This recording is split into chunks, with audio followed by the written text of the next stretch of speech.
তাদের মাজারটা যেন আমাদের পাশেই হয় একটা জায়গার প্রতি। কিন্তু দেখেন, ধর্ম করতে গেলে একজন সহধর্মিনী লাগে। আমার শ্বশুর একজন পীর সাহেব ছিলেন, আহমদ আলী ব্যাপারী। ওনারও অনেক ভক্তবৃন্দ আছে। ওনার একটা কন্যা আমার সাথে রাইখে গেছে। উনি বিদায়ের দিন আমার হাতে দিয়ে বলছে, আমি ফিরোজারে তোমার কাছে দিয়ে গেলাম, তুমি দেখে রেখো। আমার শ্বশুরের বিদায়টা আমার হাতে, শ্বশুর আব্বার বিদায়। পরম বন্ধুর বাসরে চলে গেছে। একটু একটু করে তিলে তিলে আমাকে লালন করতে করতে শুভর মাস শেষ পর্যন্ত তার ভাইদের কাছে বলল, এই আমার বড় সমিতির রাজ্জাক তার ছেলে দেলোয়ারের একটা ফার্ম আছে, এখানে জায়গা আছে হলো ৭৪ ডিসমাইল। এই জায়গাটা চাইলো। ওনার ভাইয়েরা সবাই মিলে সম্মিলিতভাবে, প্রচেষ্টা ছিল আমার রাতুল ব্যাপারী বাড়ির মধ্যে। আমার কাছে প্রথম মুরিদ আমার শওকত ভাইয়ের ছেলে বাবু, আর এক নাম রাতুল। ওর সাথে সার্বিক সহযোগিতা মুজাফর আমিন মেম্বার, শওকত ভাই সহ রাজ্জাক ভাই। বিশেষ করে বেশি যার গুরুত্ব দেব সেটা আফজাল ব্যাপারী। আফজাল ব্যাপারী বললো, এই জায়গাতে তুমি আসবা, তোমার জন্য আমার যতটুকু অংশ আছে আমি তোমার বাগনা দিয়ে দিলাম ফ্রি। আমি যতটুকু ওনার সাথে কমিটমেন্ট করেছিলাম, কাজ করতেছি। বলেছিলাম যেদিন আপনি আমার ওখানে দরবার শরীফের কাজ শুরু করবেন, তারপরে আমি আদম ব্যাপারী, আকবর ব্যাপারী, এই ব্যাপারী ফ্যামিলিতে যাদের মাজার হয় নাই, আমি এক গাড়ি ইট ফেলাই দিব, বালি ফেলাই দিব, সিমেন্ট এনে দিব।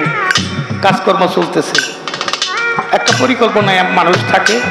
তবে এই জায়গায় শ্বশুরবাড়ি এলাকায় আমার কোনো শত্রু নাই। আমি একটা জিনিস দেখছি, পাইছি, আপনার আমার মনের মানুষ, আপনার আমাদের হৃদয়ের মানুষ। হেলাল ভাইকে আমি বলছি, ভাই হেলাল পীর সাহেব, এই আপনার মেলাটা আপনার মেলা না, আপনার মেলা আমি নিয়ে নিলাম। তার সহধর্মিনীকে বলছি, আপনার মেলা আমার দায়িত্ব, আমি যে কয়দিন আছি, আমি না থাকলে আমার ছেলেরা থাকবে আপনার পাশে। কিন্তু এই যে আশিকি মাওলা দরবার শরীফ, এটা কিন্তু আপনাকে দিয়ে দিলাম। আজ ভক্তবিন্দু যারা আছে আমার হেলাল পাগলের নার্সিং গ্রামে আশেপাশে যারা, সবার কাছে আমার চাওয়া, শেষ ইচ্ছাটা আপনারা হয়তো বিদায় করে দেবেন। আপনারা হয়তো জানা যায় আসবেন, আপনাদের কাছ থেকে বিদায় নিয়ে চলে যাব। আমার ইচ্ছাটা যেন শেষ ইচ্ছাটা পূরণ হয়, সেটা বাবার গানে গানে বলছে, আমি সুরে সুরে যে দেশে মানুষের সাথে আমার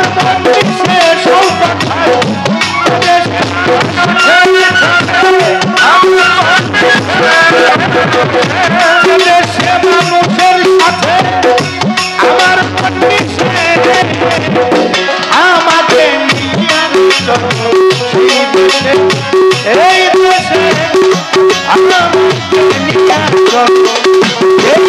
এই দেশে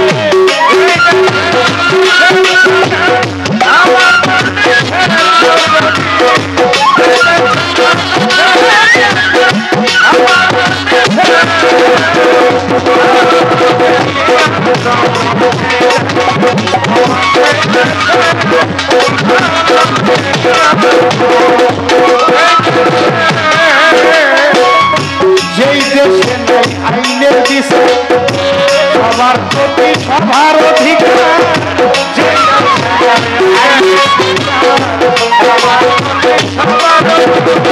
যেই দেশে নাই আইনের বিচার সবার প্রতি সবার অধিকার। ছোট্ট একটা ধর্ম দিন, ছোট্ট একটা ধর্ম নিয়ে আমি থাকবো সেই দেশের সুযোগ।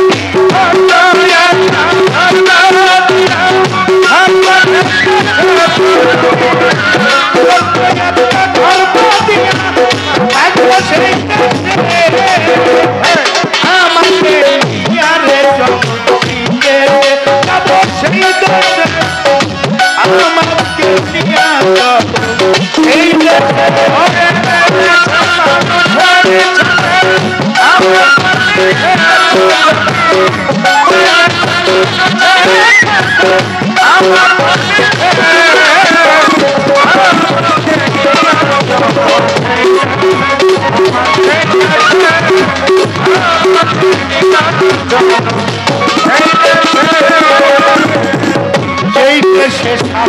রোশন নাই কানুনের নাই বাবা যে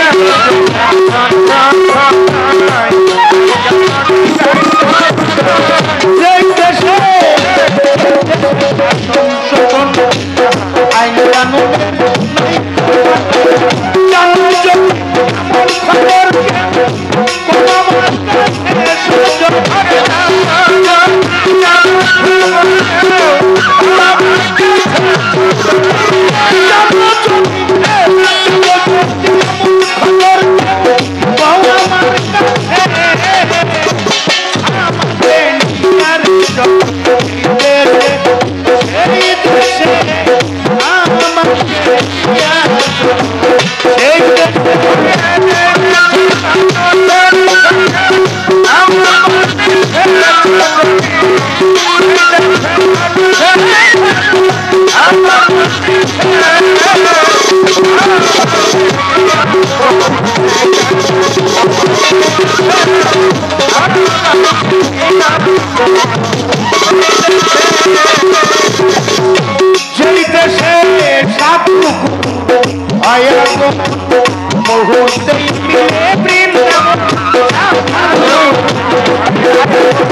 हिंदू धर्म कृष्ण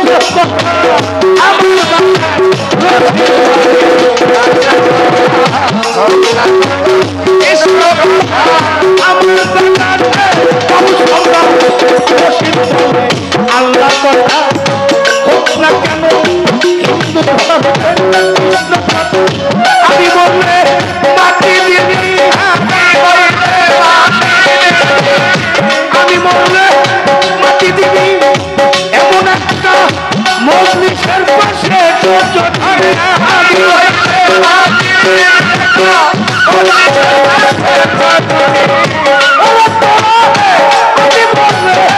আমি বললে মাটি দিবি এমন একটা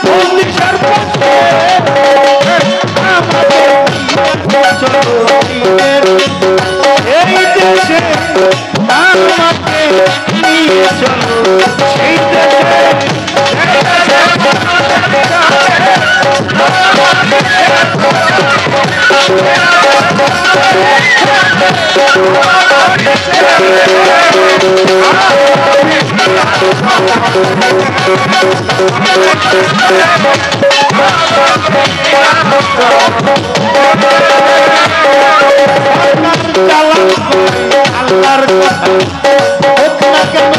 কৃষ্ণ কথা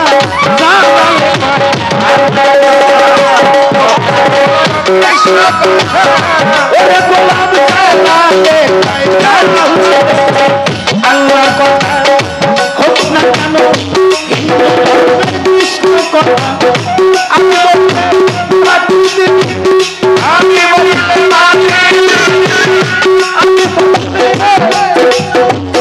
আসে কি বাবা শান্তি জান্নাতের বাগিচাতে আমি মরলে মাটি দিবি নাই মজলিসের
পরিচয়পত্র শেষ হয়েছে, দরবার থেকে আমাদের ধারা চলে আসছে।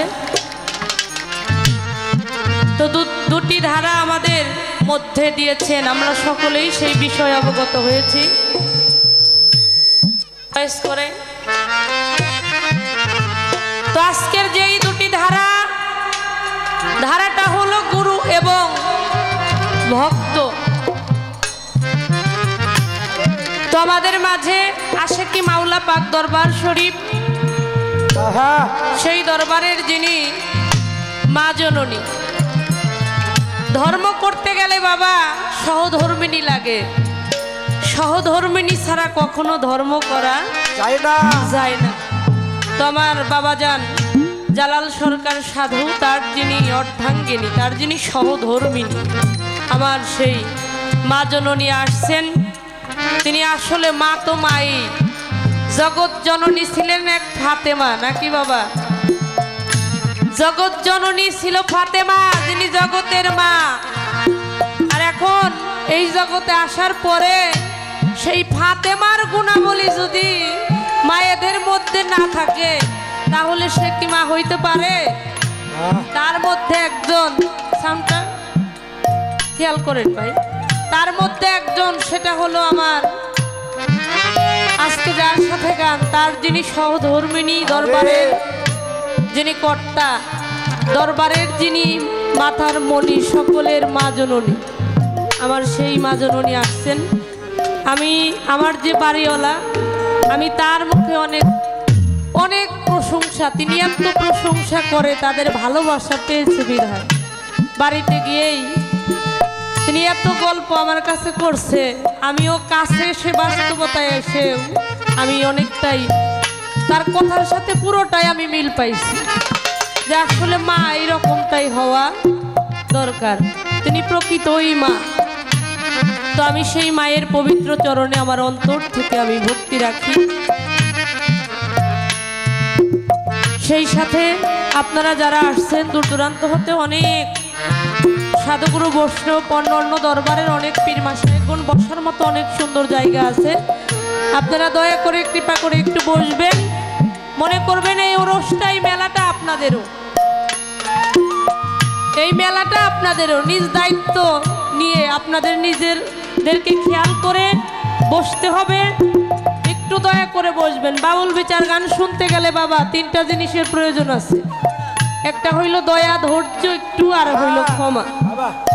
এই তিনটা জিনিস নিয়ে বসলে অবশ্যই হয়তো মালিক যদি কৃপা করে আজকে আমরা কিছু দয়ালের রহমত থাকলে কিছু পেলেও পেতে পারি। তো যেই মানুষটির পাশে আজকে আমি দাঁড়িয়েছি, বাবাজি জালাল সরকার সাধু, তিনি বর্তমানে রেসালাতের ভারপ্রাপ্ত একজন খলিফা। এই গুরু ভারটা তার উপরে দেওয়া হয়েছে। তিনিও প্রকৃত একজন গুরু, সে কিন্তু প্রকৃত একজন গুরু। তো আমার পাশান ভাই পালা দিয়েছেন আর বলেছেন যে আজকে যিনি গুরু আমরা তার কাছ থেকে গুরুর কথাই শুনবো। আর যে ভক্ত পালা আমাকে দিছে বলছে আজকে ভক্তের কাছ থেকে যেন আমরা ভক্তের কথাই শুনতে পাই।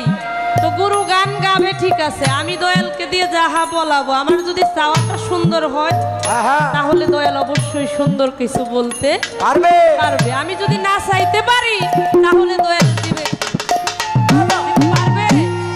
তো আপনারা দোয়া রাখবেন, আপনাদের দোয়া চাই, চরণ ধুলি চাই, আমার মুর্শিদের দয়া চাই। তো গুরু তো গুরুই বাবা, গুরুর কোনো বিকল্প নাই জগতে। গুরু কোনো মানুষ না, গুরু হইল একটা সত্তা, শক্তি পাওয়া। গুরু কোনো মানুষ না, ব্যক্তি কি গুরু? আজকে যার সাথে গান জালাল সরকার, উনি কি গুরু? হ্যাঁ, উনি কি গুরু? এই ব্যক্তি উনি কি গুরু নাকি বাবা? গুরু হইল একটা সত্তা, শক্তি পাওয়া। ওই সত্তাটা, ওই শক্তিটা বাবার মধ্যে আছে বিধায় তিনি আজকে গুরু হয়েছে। তা না হইলে তো ওনার গুরু পাঠ থেকে গুরু দায়িত্বটা ওনার উপরে কখনোই দিত না, কখনোই না। তাই আজকে আমি তাকে, গুরুর কোনো অভিনয় হয় না, ভক্তের তো আরোই হয় না। ভক্তের কোনো অভিনয় হয়? আমি অভিনয় না, আজকে আমি মনে করব তিনি আমার বাস্তব রূপে আজকে আমার জন্য সে গুরু। আমি মনে করব যে সে আমার প্রকৃত গুরু। আমি আমার মুর্শিদকে, আমার দয়ালকে আমি যেই জায়গায় স্থান দিয়েছি, আমিও আজকে তাকে সে জায়গায় স্থান দিয়ে আমি তাকে গুরু রূপে জেনে, গুরু জ্ঞানে জেনে, আমার হৃদয়ের অন্তরের স্থলে তাকে আমি আসন দিয়ে আমি দয়ালের সাথে আজকে গানটা করতে চাই। তো আমার সর্বপ্রথম যে করণীয় যে কাজ, আমি গুরুপদে নিবেদন করতে চাই, দয়াল যেন আমার ভক্তিটা যেন গ্রহণ করে।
ভক্ত, গুরু শিষ্য না। দরবার থেকে দয়ালু বলছেন আজকে যার দরবারে আসছি, যার আঙিনায় আসছি, সেই হেলাল চাঁদ বাবাজিও বলছেন যে আজকের পালাটা কিন্তু গুরু ভক্ত, গুরু শিষ্য। তাই আমি সেদিকে লক্ষ্য করে, ভক্ত যে শিষ্য, সেবক, দাস, তারপরে হইল ভক্ত। নাকেই ভক্ত এর ক্লাস আছে না, তাহলে শিষ্যর পরে হইল সেবক। যদি সেবাটা ভালো হয় তাহলে সে দয়াল তারে দাস বানিয়ে দেয়। যে দাস হয়ে যায়, গুরুর চরণের দাসী, গোলাম হয়ে যায়, তাহলে দয়াল তারে ভক্ত বলে কবুল করে। আজকে হইল সেই ভক্ত ধারা থেকে। তাহলে ভক্ত যে, তার আর বাহ্যিক জগতের কিছু আছে চাওয়া? হ্যাঁ, যে ভক্ত হয়ে যায় সে কিন্তু আর দয়ালের কাছে কোনো কিছুই চাওয়ার থাকে না। গুরু আর ভক্তের মধ্যে একটা ব্যবধান। আপনারা জানেন, তবু যেহেতু এটা পালা গান, যদি কিছু না চাই দয়াল কিন্তু আমাদের বলতে পারবে না, পারবে? তবে সেই চাওয়াটা দুনিয়াদারির কিছু চাবো না, ভক্তের যে চাওয়াটা থাকে দয়ালের কাছে। নেবেল থেকে সাউন্ডটা আর একটু বাড়ান, কথাগুলো মানে গানটা আমার কানে আগে পৌঁছাইতে হবে। আর একটু নেবেল থেকে আর একটু।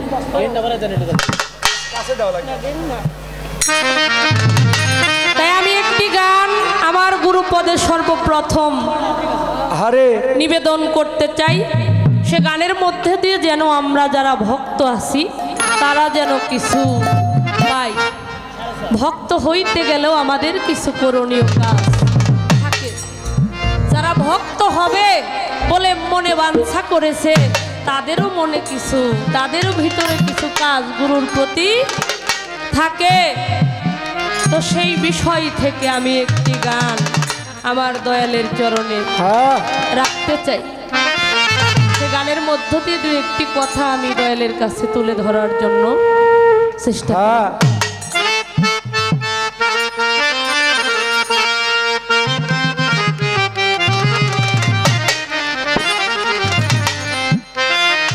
আমার মাওলা পাক যিনি সর্বশক্তিমান আল্লাহ পাক, তিনি ছিলেন গঞ্জমুখী ধনাগার পুশিদার গোলার মধ্যে, তিনি গোপন ছিলেন। নিজেকে প্রকাশ করবে বিধায় তার ইচ্ছা জাগলো, বাসনা জাগলো। তিনি তার জাতি নূর হইতে তিনি তার নূর মোহাম্মদকে সৃজন করলেন। তার জাতি নূর হইতে বানাইলেন তার মোহাম্মদী নূর। এইভাবে যুগে যুগে সৃষ্টির সূচনা হয়ে আসছে। আদিতেও গুরু ভক্ত যেই রকম ছিল, এই জগতে আসার পরেও গুরু ভক্তর প্রেমটা ওই রকম আছে। যদি কেউ দয়ালের সাথে এই জগৎ থেকে করতে পারে, করে যাইতে পারে, তাহলে তার যাওয়াটা তার সেই পরম বন্ধুর সাথে, স্রষ্টার সাথে প্রেম করতে পারলে সেই খোদার জাতের সাথে মিশতে পারবে। তা না হইলে সম্ভব না। তাই এই জগতে আসার পরে সমস্ত মুসলমানের কেবলা স্বরূপ একটা নির্ধারণ ঘর আল্লাহ পাক দিয়েছে, তাই নাই বাবা? আমরা যারা আসছি এ জগতে মানব স্রোতে, আমাদের ইবাদতের কিন্তু একটা স্থান, যারা গুরু ধরছি তাদের আছে, বা যারা ইসলাম ধর্মের মানুষ তাদেরও একটা নির্দিষ্ট একটা জায়গা কিন্তু আছে। আর যারা সনাতন ধর্মীয় মানুষ তাদেরও একটা স্থান আছে। আর গুরু ধরেছি যারা, তারা আমরা আধ্যাত্মিকতাবাদ বিশ্বাস করি, যে দয়ালের কাছে গেলে আমরা এই জড়জগৎ জীব জগৎ থেকে কিভাবে মুক্ত পাব, যেন আমি সাধারণ জীব হয়ে না থাকি, আমি যেন গুরু কর্ম করতে করতে আমি যেন সেই ঊর্ধ্বগামী হইতে পারি, নিম্নগামী যেন না হই। এখানে দাঁড়িয়ে আমি ছোট্ট একটি গান দয়ালের কাছে রাখব।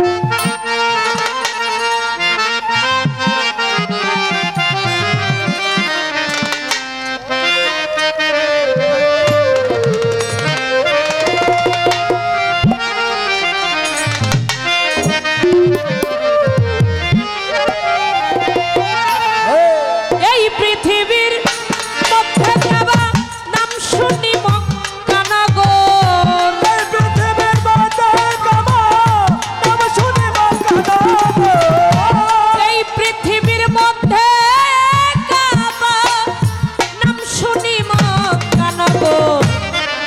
করে বোঝাইয়া দাও কোথায় দেহে কাবাগর দয়াল রে, দয়া করে বোঝাইয়া দাও কোথায় দেহে কাবাগর।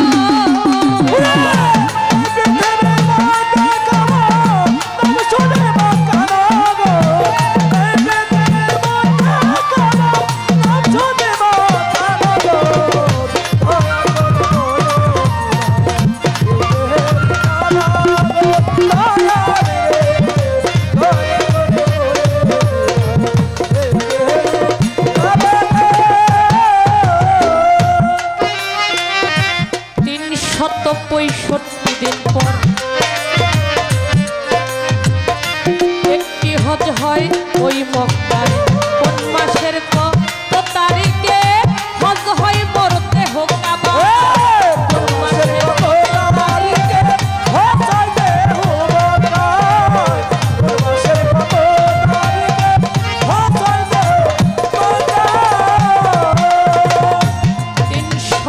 365 দিন পর হজ হয় ওই মক্কায়।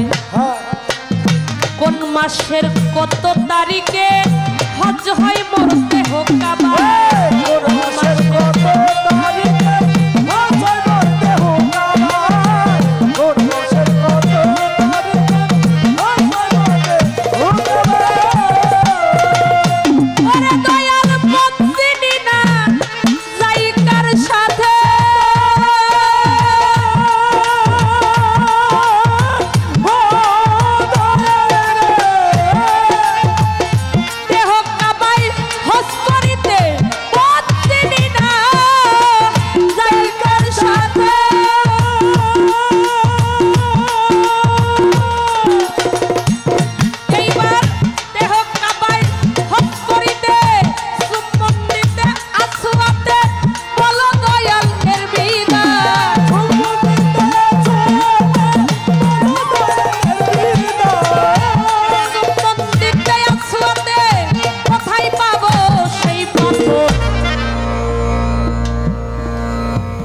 গানের মধ্যে যে কথাগুলো,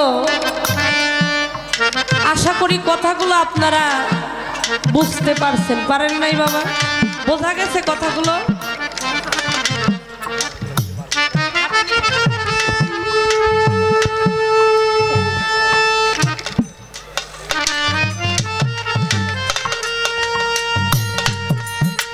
হাতে নিয়ে গাইলেই সুন্দর হয়, কেননা পিছনে ঘোরা যায় না, আপনাকে মুখ দেখা যায় না।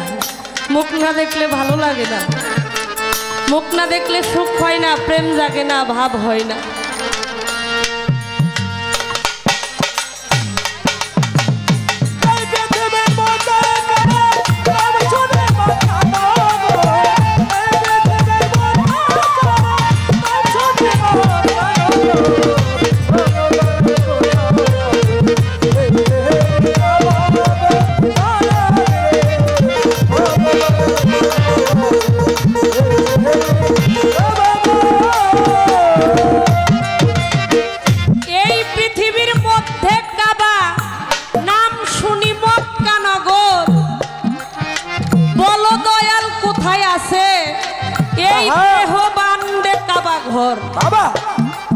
আল্লাহ পাক বলছে যা আছে ব্রহ্মাণ্ডেতে তার চাইতে বেশি আছে এই মানব, কম নাই কিন্তু বেশি আছে। বেশি যা আছে এই বাহ্যিক জগতে তার চাইতে বেশি আছে, একটুও কম নাই কোথাও। তাহলে কোথায় কি কোন জায়গায় আছে তা কি আমি জানি? হ্যাঁ কি বাবা, খারাপ লাগে? হ্যাঁ, তো পালা গুরু ভক্ত, আমি যদি এ বিষয় থেকে কিছু না জানি, আমি বলছি আগেই, ভক্ত হয়ে দয়ালের কাছে কিছু চাওয়ার থাকে না। যে ভক্ত হয় সে কি চাইবে? চাওয়ার পাওয়ার কিছু বাকি থাকে? কিছুই বাকি থাকে না। তবু যদি কিছু না চাই তাহলে দয়াল আজকে আমাদেরকে বলতে পারবে না। তবে সেই চাওয়াটা, যেই চাওয়াটা আমাদেরকে এমনভাবে চাইতে হবে যেন দয়াল এমন কিছু দেয়, আমরা যারা ভক্ত পর্যায়ে, যারা দরবারের দাস আছি, গোলাম আছি, সেই কথাগুলো আমরা যদি আজকে বাবাজি জালাল সরকার সাধুর কাছ থেকে শুনি, শ্রবণ করি, উহা যদি কর্মে জীবনে বাস্তবায়ন করতে পারি, তাহলে উহা ধারা আমাদের মানব জীবনের একটা পথ আমরা অবশ্যই পাবো। সেজন্য আমার এই চাওয়াগুলো দয়ালের কাছে। এই কাবা ঘর শুধু আমরা যেই কাবার দিকে কেবলা করে সালাত আদায় করি, ওই কাবাটা আমার মানব দেহের মধ্যেও আছে। এই গানটা কিন্তু আধ্যাত্মিকতা গান। কাবা শুধু এই বাহ্যিক জগতে নাই, কাবা এই দেহের মধ্যে আছে। এই দেহের মধ্যে কাবা কোথায়, কেবলা কিভাবে করতে হয়, কোন জায়গা নামাজ বিছিয়ে মানুষ সালাত আদায় করে, মানে ইত্যাদিও যাবতীয় কিছু যা বুঝতে পারলে, যা কর্মে একটা ভক্ত করতে জীবনের সুন্দর একটা ব্যবস্থা তার হইয়া যাবে সেজন্য আমার এই গান।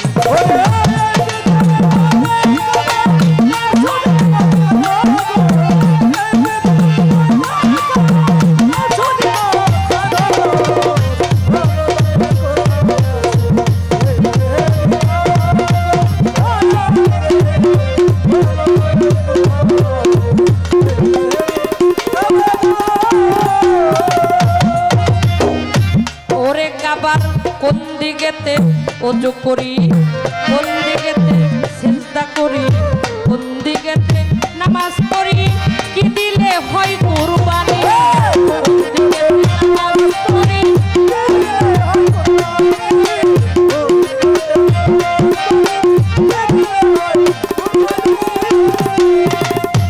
আরেক আবার কোন দিকেতে নামাজ পড়ি,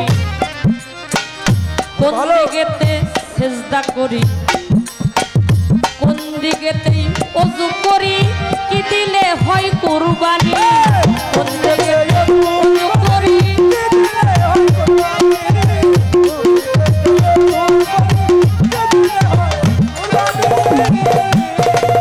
বলো দয়াল কই দরজা কাবা ঘরে,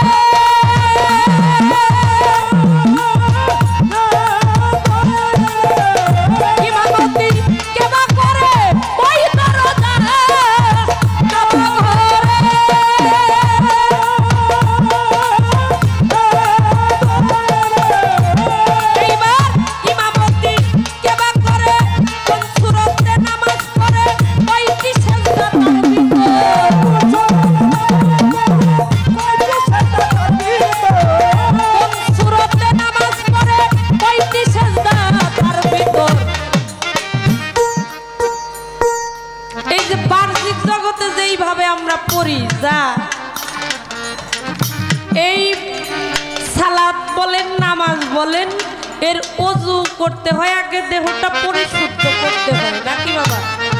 বাহ্যিক জগতে আমরা পানি দিয়ে ওযু করি, পাক পবিত্র হই, ওযু ছাড়া কখনো নামাজ হয় না, হয় নাকি?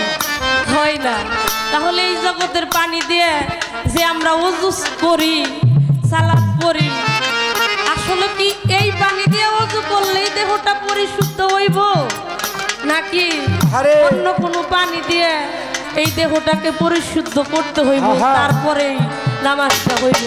আবার শুনছি যে একটা নামাজ জীবনে একবারই পড়তে হয়, নামাজ কিন্তু কখনো নামাজ পড়তে হয় না, হয় একটা নামাজ জীবনে যদি একবার পড়া যায় তার নাকি আর জীবনে নামাজই পড়া লাগে না। এটা সাধুগুরুর মুখে শুনছি, দয়ালের মুখেও শুনছি। তাই আপনি আজকে আমাদেরকে একটু সুন্দর করে বলবেন এই বিষয়াদি। আমি কিন্তু গানের মধ্যে অনেক কথা না, বাংলা ভাষায় কয় গানের হইলো গতর বড়াই প্রশ্ন, আমি লেখি নেই, তবে একটা জিনিস জানি, জাগা বুঝা গান গাইতে হইব। আপনি যদি হাতির সামনে মশার খাবার নিয়ে দেন, হাতি কি খাইবো? না, রাগ হইব না?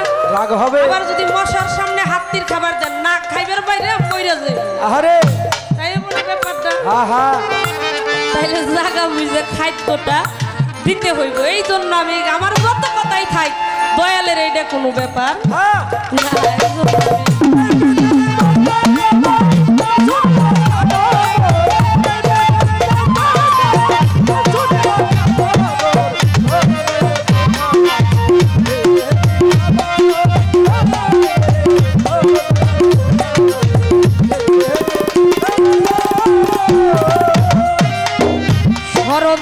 হইতে যেতা এই দেহের কোন দিকেতে মক্কা, শরৎ দিক হইতে যেতা কোন দিকেতে হইল মক্কা, কোন দিকেতে ঈদ মুবারক তার সঙ্গে কোন দিকেতে ঈদ মুবারক তার সাথে মিলাইছিল,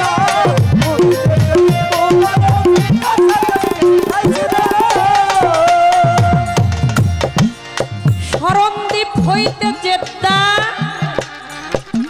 এই গানের মধ্যে যে কথাগুলো একবারে দেখেন, ঈদের পর্যন্ত আইছে, ঈদের পরে আমরা একজনের সাথে সিনা মিলাই মোলাকাত করি, এর একটা সুন্দর একটা জায়গায় কিন্তু যাইয়া দাঁড়াইছি, তাই না? গানটা কিন্তু খুবই সুন্দর গান, সাধকের গান, এটা মহাজনী গান। এমন জায়গায় গানটা এসে দাঁড়িয়েছে, দেখেন ফিনিশিংটা কত সুন্দর। তো এই বিষয়াদি যদি এর উত্তরগুলো আমরা পাই, মনে হয় আরো মজা পাওয়া যাবে। সেজন্য আমার এই কালামটা আমি গুরুপদে রাইছি।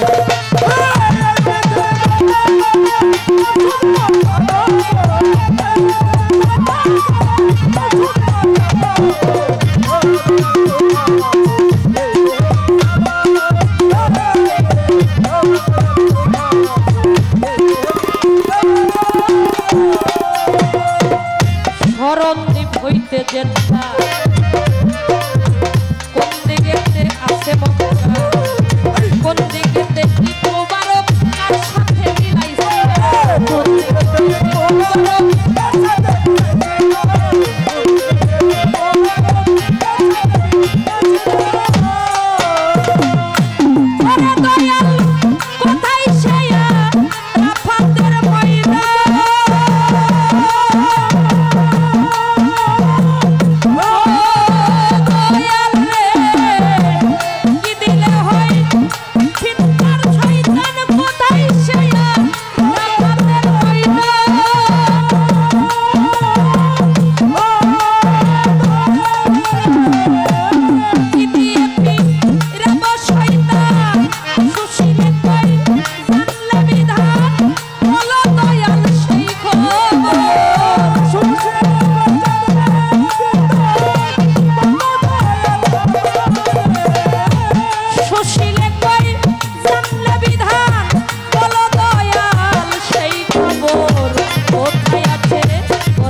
কথা, এগুলো খুব সুন্দর কথা গানের মধ্যে। তো আমার এই গানের মধ্যে যে চাওয়াগুলো, যে কথাগুলো, এই কথাগুলো আমি আমার মন থেকে আমার গুরু পদচরণে আমি নিবেদন করলাম যে এই কালামগুলো দয়াল আমাদেরকে বলবে, আমরা সেইভাবে দয়ালের মুখ থেকে সমস্ত বিষয়াদি আমরা শ্রবণ করব। একে হইল নিরঞ্জন, এই যে এক তিন, এক কি জোর সংখ্যা বাবা? এক কি জোর? এক কিন্তু বেজোর সংখ্যা, বেজোর সংখ্যা না? তিন, তিনও বেজোর সংখ্যা, তিনও কিন্তু জোর সংখ্যা না। আলিফ লাম মিম হা হে হু ব্রহ্মা বিষ্ণু শিব একই কথা। তো এই তিনও হইল বেজোর সংখ্যা, একও বেজোর সংখ্যা। আরেকটা হইল কি? পাঁচ, যেটা পাঁচটা জাত স্রষ্টা, আর এই পাঁচটা জাতে হইল পাক পাঞ্জা পাঁচজন। এটাও কিন্তু বেজোর সংখ্যা নাকি? এটাও কিন্তু জোর সংখ্যা না। এই পাঁচটাও বেজোর সংখ্যা। আরেকটা দেখলাম হইল সাত, যেটা সাত সেফাত। পাঁচটা জাত, সাতটা হইল সেফাত বান্দার। তাহলে এই সেফাতও দেখি বেজোর সংখ্যা, তাই দেখি রে? তাইলে এটাও বেজোর, পাঁচেও বেজোর, তিনেও বেজোর, একেও বেজোর। এই যে বেজোর সংখ্যা, এই বেজোর সংখ্যা গুলা দিয়ে উনি কি বুঝাইতে চাইছে? এই বেজোর সংখ্যার মাহাত্ম্যটা কি? আমার এই গান আর এই পাশাপাশি কথা, আল্লাহ পাক পবিত্র কোরআনটা শুরু করছে সূরা বাকারা। উম্মুল কোরআন হলো সূরা ফাতিহা, হইল সারা কোরআনের মা, যাকে বলা হয় উম্মুল কোরআন। আর শুরু করা হয়েছে সূরা বাকারা দিয়ে, তাই তো? সূরা বাকারা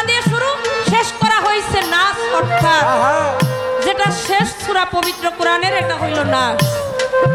বাকারা আর হইল শেষ হইছে নাস। এই যে মানব কুলে জন্ম নিয়ে আসার পরেও দেখেন বাকারা হইল গাভী, শেষ হইছে কি নাস। অর্থাৎ এই জগতে আমরা আসার পরেও মুক্তির একটা পথ কিন্তু অবশ্যই আমাদের ধরতে হবে। এই বাকারা দিয়ে শুরু, শেষ হয়েছে নাচ দিয়ে। এই সংবিধান, এই যে মানব মুক্তির সংবিধানটাই হইল কোরআন। এটা তো আমরা বুঝি না বাবা, বুঝি? এগুলো বোঝার জন্যই কামেল মুর্শিদের কাছে যাইতে হয়, তার কাছে না গেলে এই বিষয়াদি কখনো বোঝা।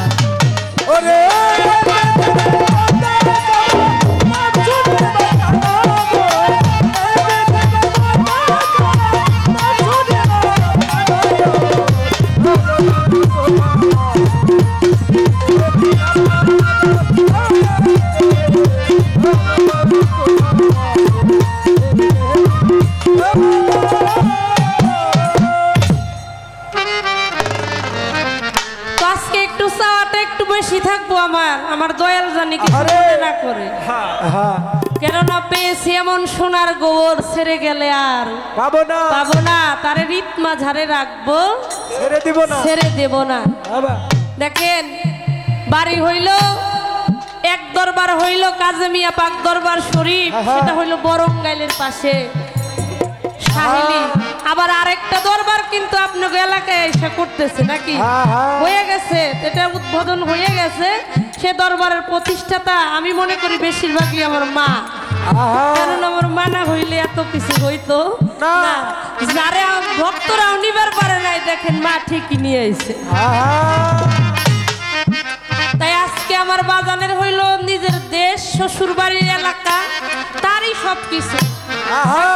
সেজন্য আমার চাওয়াটা একটু বেশি বেশি থাকবো, যেন আমার বাজান একটু গরম গরম করে বেশি বেশি হইতে পারে। আর আমার হইল মামার বাড়ির এলাকা, আমার বাপের দেশ, আবার মা হয়, তাহলে আমার হইল মামুর বাড়ির দেশ। জোর আপনারও যেমন আমারও তেমনই আছে। তবে ছোট্ট করে আর একটি গান আমার মধ্যে রেখে বসে যাব, আমি আর কথা বাড়াবো না, যা বলার আমার।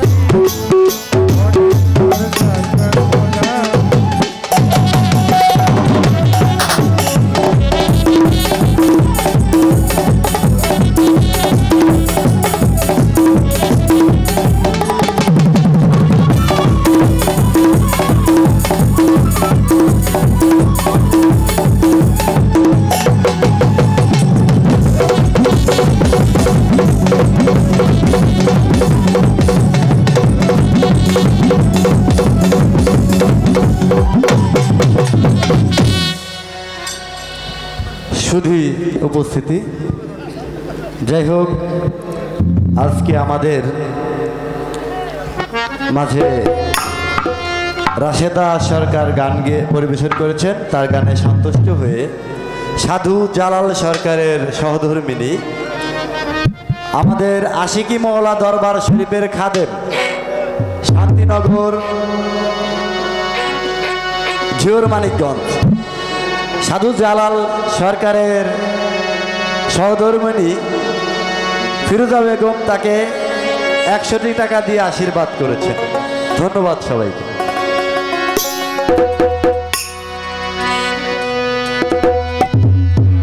সেই সাথে বাংলাদেশ বাউল সমিতির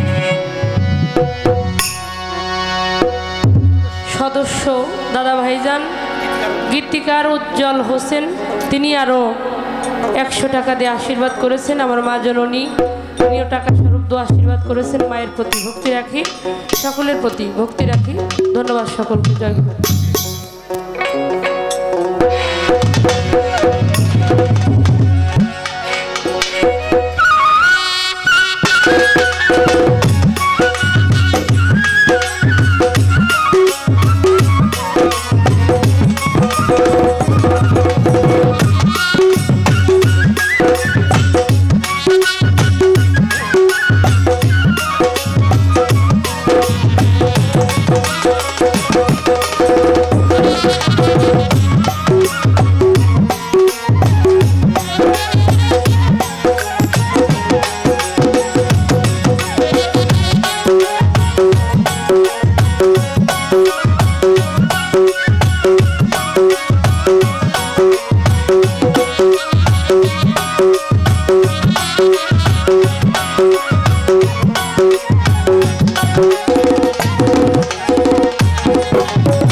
চমৎকার একটা পালা দরবারের পক্ষ থেকে দেওয়া হয়েছে, যে পালা হইল সমস্ত পালার শ্রেষ্ঠ পালা, গুরু ভক্ত পালা। গুরুর ভূমিকায় আমাকে রাখা হয়েছে। আমি অধম জালাল সরকার, আর ভক্তের ভূমিকায় জনাবা রাশেদা সরকার। আজকের ভক্ত অনেক শক্ত, কি আক্তার ভাই? প্রথমেই আমি তাকে ধন্যবাদ দিয়ে ছোট করতে চাই না, সাধুবাদ জানাই। আমাদের নেতৃবৃন্দ আসছে বোধ হয়, তাদের বসার জন্য আমি কমিটিতে যারা আছেন জায়গা করে দিবেন। আমি সমস্ত নেতৃবৃন্দকে আপনাদের মাধ্যমে করতালি দিয়ে বরণ করে দিই। জোরে একটা করতালি হবে, জোরে একটা করতালি। ও মায়েরা, সমান অধিকার চান, তালি কম পড়ে গে। হ্যাঁ, আজকে হেলেল চাঁদের দরবারে এই গুরু ভক্ত মিলন মেলা সফল হয়েছে। আমাদের আমন্ত্রিত অতিথিবৃন্দ আসছে, নারী পুরুষ সম্মিলিতভাবে আমরা জোরে একটা করতালির মধ্যে আনন্দ ভাগাভাগি করি। এখন বোঝা যায় যে না, আপনারা চেতন আছেন। যে মাহফিলটায় বসলাম, আগে ভাবতে হবে আমি কোন মাহফিল আসলাম। এই মাহফিলের একটা নাম আছে। এই গুরু ভক্ত পালাটা কোন মাহফিল? এই মাহফিলটা একটা তরিকতের মাহফিল। তরিকতের প্রথমে একটা কর্ম থাকে, সেটা হলো আদবতা রক্ষা করা। আদব হইলে ইনসান, আর বেদবে যে কি আমার সাথে আপনারাই ভালো জানেন। আমি জালাল সরকার যদিও ব্যক্তিগতভাবে সম্পূর্ণ আদব সম্পন্ন মানুষ নই, তারপরে বিবেকের আদালতে প্রশ্ন। মানুষের সর্বোচ্চ আদালত হলো বিবেক। বিবেক যদি প্রশাসনের কাজ করে, তার কোনো প্রশাসন লাগে? বিবেকের আদালতে প্রশ্ন, আমার দিয়ে যদি কোনো আদবতা রক্ষা নাও হয়, অন্তত কোনো বেয়াদবি আচরণ যেন না হয়।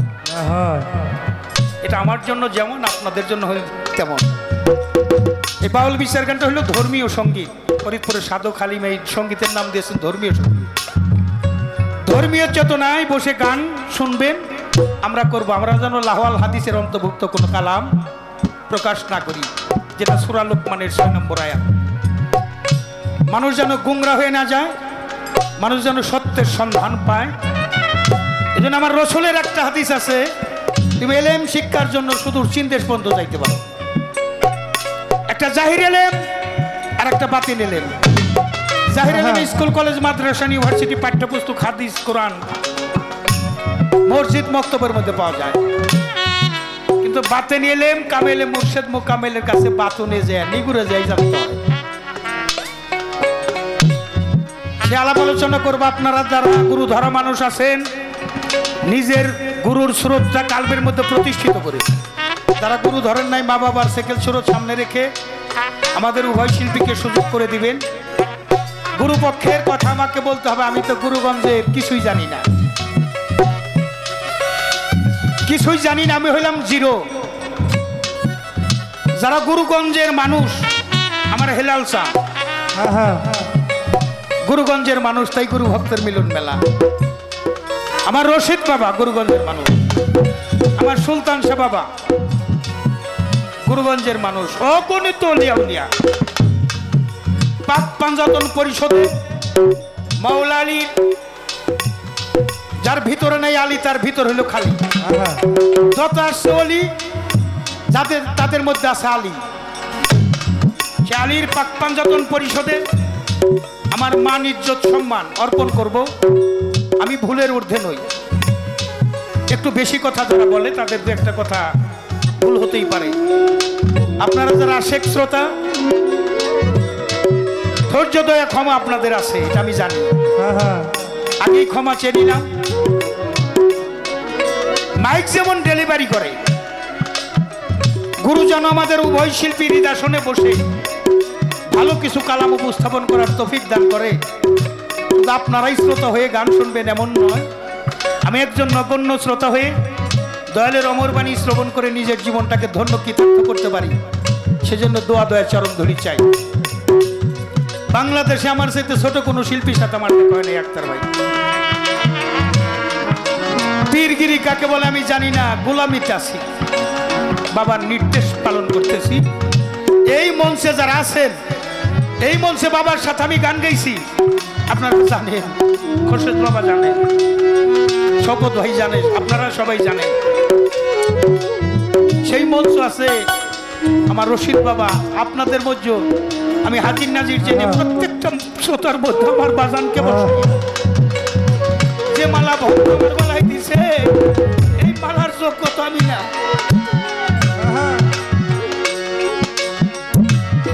যিনি মালার মালিক,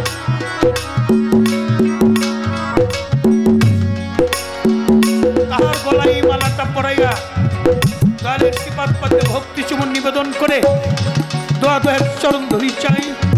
পাক পাঞ্জাতন হলো ভাই বিশ্ব মানবতার জয় হোক, জয় হোক, হেলাল চাঁদের জয়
কাবা নাম শুনি মক্কা নগর। বলো দয়াল কোথায় আছে আমার দেহের মধ্যে কাবা ঘর? যাহা আছে বিশ্ব ব্রহ্মাণ্ডে তাহা আছে আমার দেহ ভাণ্ডে। দেহ কাবায় কত তারিখে হজ হইব? কাবার কোন দিকে নামাজ পড়ব? জেদ্দার শরণদ্বীপ কোথায় আছে? হাজরে আসওয়াদ পাথরের চুমা খায় এটা কোথায় আছে? মিনায় শয়তানকে ঢিলায় আমার এখানে কোথায় ঢিলাইতে হবে? তার আগে আমি নামাজ পড়ব, আমার ওযু তো হইতে হবে। ওযু হইল জীবনে একটা নামাজ, একটা রোজা আদম জাতের করলে সারে। এই নামাজ কি, এই রোজা কি? আবার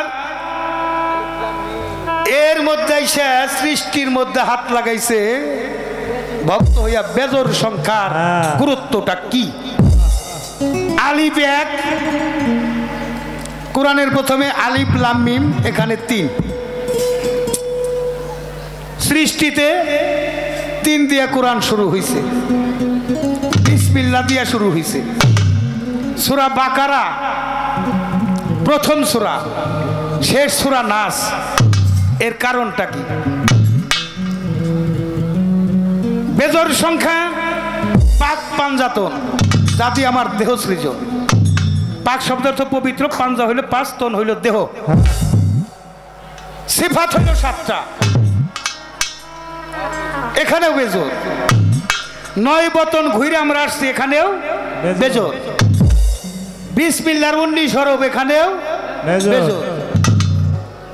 সৃষ্টিতে বেজর সংখ্যার গুরুত্বটা কি? আমরা এই জীব দেহ কেটে আমি দয়ালের কাছে জাতে লাহিতে পৌঁছাতে চাই, ঊর্ধ্বগামী হতে চাই। কোন কর্ম করলে ঊর্ধ্বগামী হওয়া যাবে? আমি তো বলি ঊর্ধ্বগামী হয়ে তো পাউন যাইব না, হইতে হবে নিম্নগামী। হাত পা নিয়ে জন্ম নিলেই মানুষ বলে কই না তারে মানুষ হইতে কয়জন পারে? মানুষ কেউ হইয়া জন্ম নেয় না, মানুষ হতে হয়। মা বাবাই জন্ম দেয় ভূত, উস্তাদ পীর মুর্শিদে বানায় তারে পুত। সাইজি কি বলেছেন? সর্বসাধন সিদ্ধি হয় তার মানুষ গুরু নিষ্ঠা যা। মানুষ ছাড়া খেপার তুই মূল হারাবি, মানুষ ভজিলে সোনার মানুষ হবি। গানটা খুব কঠিন করে গাইয়ে কইতেছে হাতির খোরাক যদি মশারে দে তাহলে তো মশা খাদ্যের তলে পড়েই মারা যাইব, আর মশার খোরাক যদি হাতিরে দেই তাহলে না খাইয়ে ভক্তি শ্রদ্ধাও ভালো, সাধুবাদ জানাই, নজরানা দিছে তাও টাকা কম দেয় নাই। প্রত্যেকটা ভক্তের দরকার গুরুর সাথে দেখা হওয়ার সাথে সাথে তাকে তাজিমি সেজদা করা, পদস্পর্শ করা। আমার ভক্তের মধ্যে আছে, আপনারাও সেটা করবেন। দেখা হইলে কিছু নজরানা, যদি টাকা থাকে টাকা, টাকা পয়সা যদি না থাকে একটা ফল, একটা ফুল, কিছুই যদি না থাকে দয়ালের চরণে সেজদা দিয়া ভক্তি দিয়া অন্তত 2 ফোঁটা চোখের জল দয়ালের চরণে ফেলে দিই, সেটা আমার ভক্তের মধ্যে আছে। ভালো একটা গান আগে রাখি।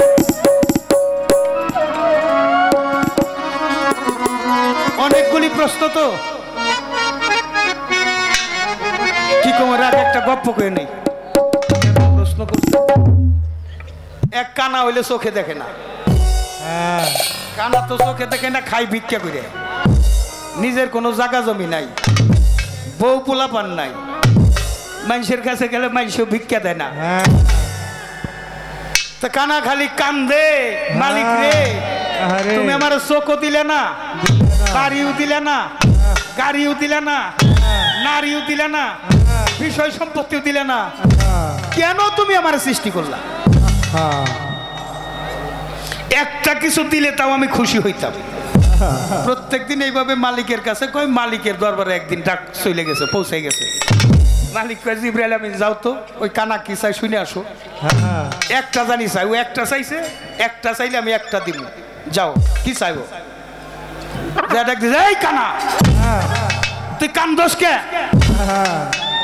কয় আমি কান্দি গে, তুমি কেরা? কয় আমি জিবরাইল আমিন। কয় তুমি আইছো কেন? কয় আল্লাহ পাঠাই দিছে। কয় কেন? কয় তুমি কান্দাছো, কিছুই তুমি পাও নাই, তুমি আজকে একটা কিছু চাও, আল্লাহ তোমার দিয়ে দিব। এই সংবাদটা দেওয়ার জন্য তোমার কাছে আইছি।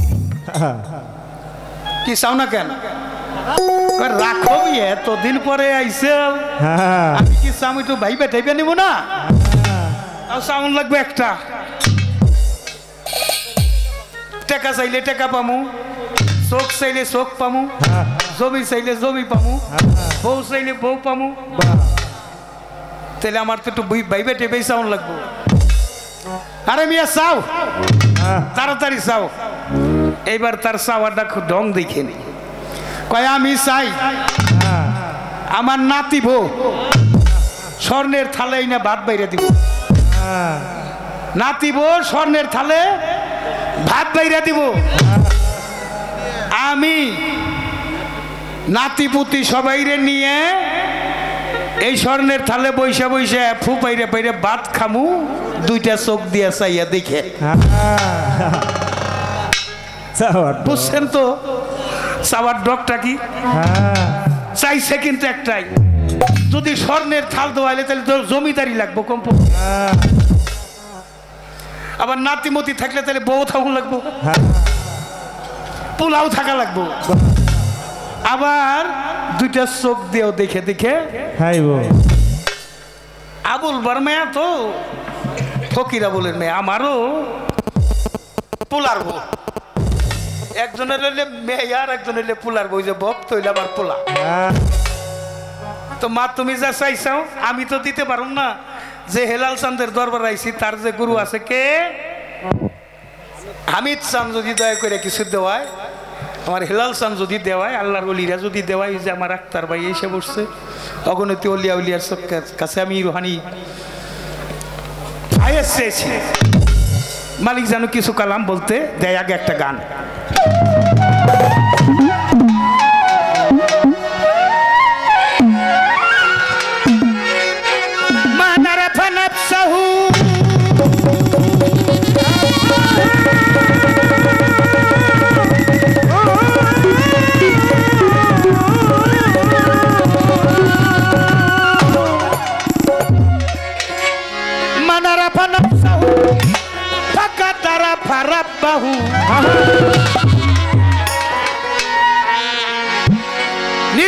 তুমি বাবা নিজকে তুমি নিজে আগে চেনো অবুঝ মন নিজকে তুমি নিজে আগে চেনো নিজকে তুমি নিজে আগে চেনো অবুঝ মন নিজকে তুমি নিজে আগে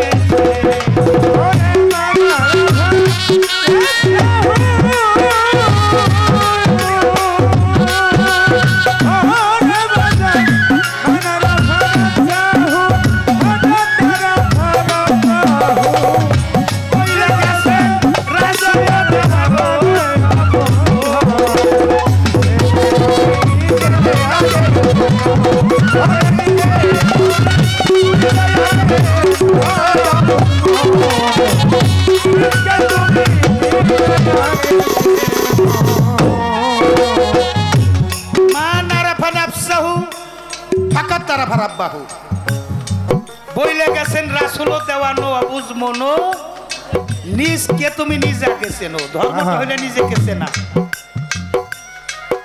আমাদের সক্রেটিস ছিলেন দার্শনিকের মধ্যে শ্রেষ্ঠ দার্শনিক তাকে জিজ্ঞেস করা হয়েছিল ছাত্ররা জিজ্ঞেস করছিল ধর্ম কি সক্রেটিস বলছে আমি জানি না তা আপনি জানেন না আমরাও জানি না তাইলে আপনাদের শিক্ষক হইলেন কেমনে আপনি কই জানি না ঠিক আছে কিন্তু আমি কি জানি না তা জানি আর তোমরা যে কি জানো না তাও জানো না ধর্ম কি নো দেয়াইছে তুমি তোমাকে চেনো আমাদের শ্রীকৃষ্ণ মহাপ্রভু তার শ্রীমৎ ভাগবত গীতায় উল্লেখ করেছেন আত্মানং বিধি তুমি তোমার নিজের পবিত্র আত্মাকে চেনো আমার রাসূল বলে গেছেন মান আরাফা নাফসু ফাকাত আরাফা রাব্বাহু তুমি নিজকে নিজে নিজে আগে চেনো সরোবরে ফুটিল নাম হইল মুহাম্মদ রাসূল রে সরোবরে ফুটিল ফুল নাম হইল মুহাম্মদ রাসূল সেই ফুলেতে খেলছে নিরঞ্জন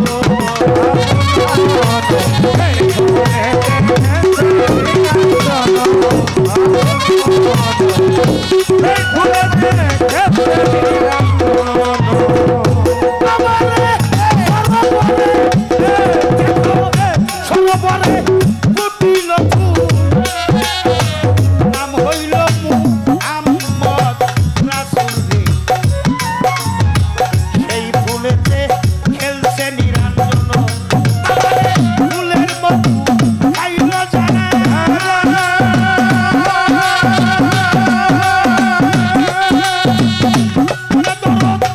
ফুলের মধু খাইল যারা মুক্ত মানব হবে তারা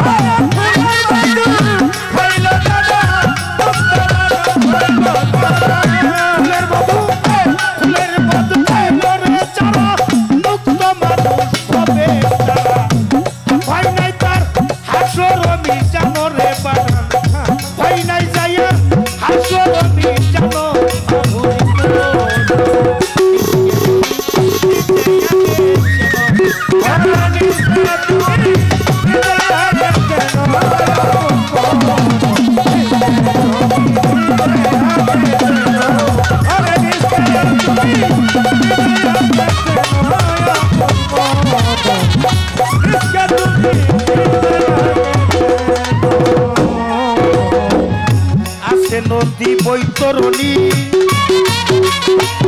তিন অঙ্গে হয় ত্রিবেণী নদী আরো দ্বাদশ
ওরে আছে নাবি ফুলের নিচে কাবা তাতে না করিবা শোভা মোকামে রাহিমা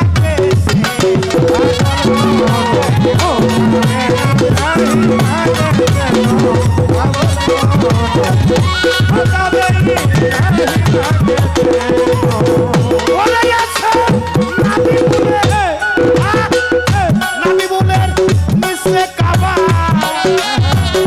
তাতে না করিও শোভা মোকামে রাহিমা গেছেন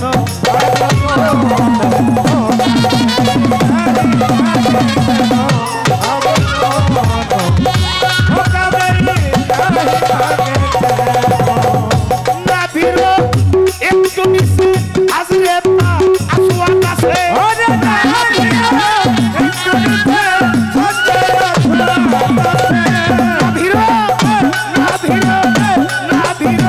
কিছু নিচে আসরে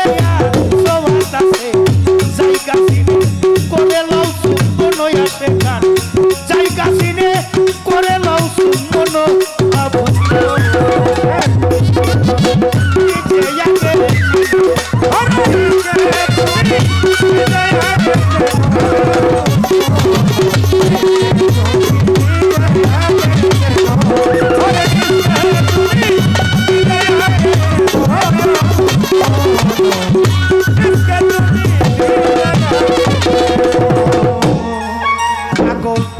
কারি সাত্তার ফকিরের নিগুরে গান শুনো যত ভক্ত আসে গান আসবে কয়দিন তাকে তুমি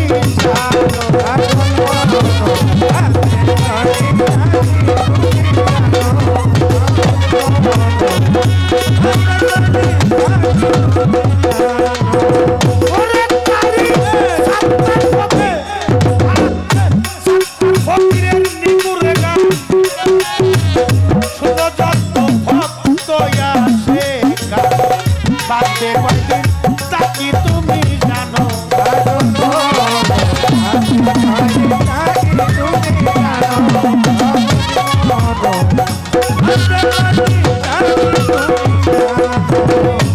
শয়তানকে তো রিয়া জোদা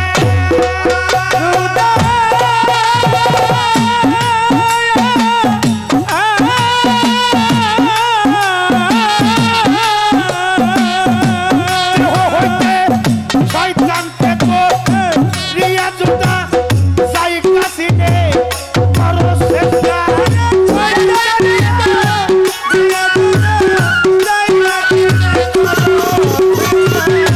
দেহ হইতে শয়তান শয়তানকে তো রিয়া জোদা যাই কাছিনে করো চেষ্টা তওবা করো আর ফাতের ময়দান ওরে যাইয়া তওবা করো আর ফাতের ময়দান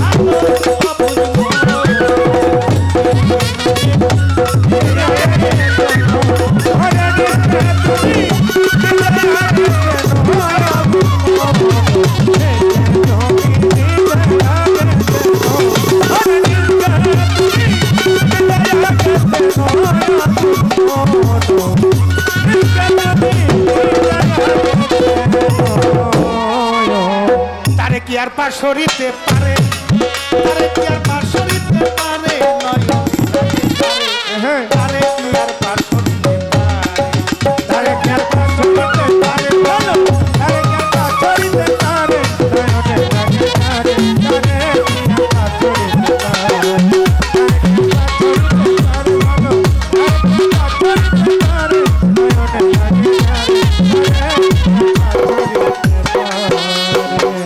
ও ভাই রে ভাই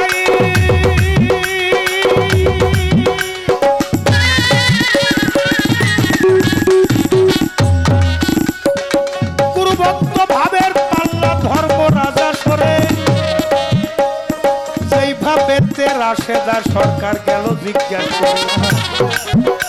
আমি ধন্য বাবার পুণ্য দেখে ধন্যবাদ জানাই তাহার কথার জবাব আসরে দিতে চাই নীরবতা পালন করবেন তাই ধরে জানাই উঠা বসা চলাফেরা বন্ধ আপনারা চলাফেরা করে করলে গন্ডগোল আমাদের কবিত্বের মাঝে এসে যাবে ভুল এমনি ভাবে সবাই মিলে থাকিলে নীরব উভয় শিল্পীর মনের কথা বলা হবে সব এমনি ভাবে ধৈর্য নিয়ে থাকলে থাকিলে আমরা দুজন গাইতে পারি এইভাবে প্রশ্ন করে আমায় যেইভাবে প্রশ্ন করে জবাব দিব তারে নয়নে লাগে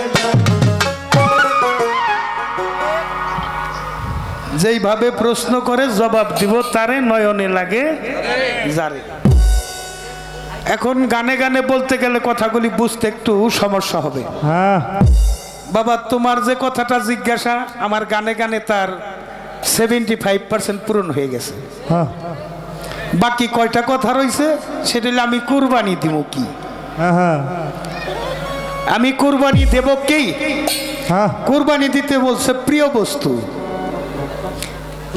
একটা গানে আছে বনের পশু নয় মনের পশুটাকে কুরবানি দিতে হ্যাঁ হয় কোর অর্থ নিকটবর্তী ঈদ অর্থ আনন্দ থাকবে না নিরানন্দ এই যে ঈদ কখন ভক্তদের ঈদ আজকে এই যে হেলাল চন্দ্রের যত ভক্ত তাদের ঈদ ঈদ হলো মহামিলন আশেক মাসেকের মহামিলন হইল ঈদ ঈদ অর্থ আনন্দ থাকবে না নিরানন্দ নিরানন্দ দূর করিতে হয় বনের পশু নয় মনের পশুটাকে কুরবানি দিতে হ্যাঁ হয়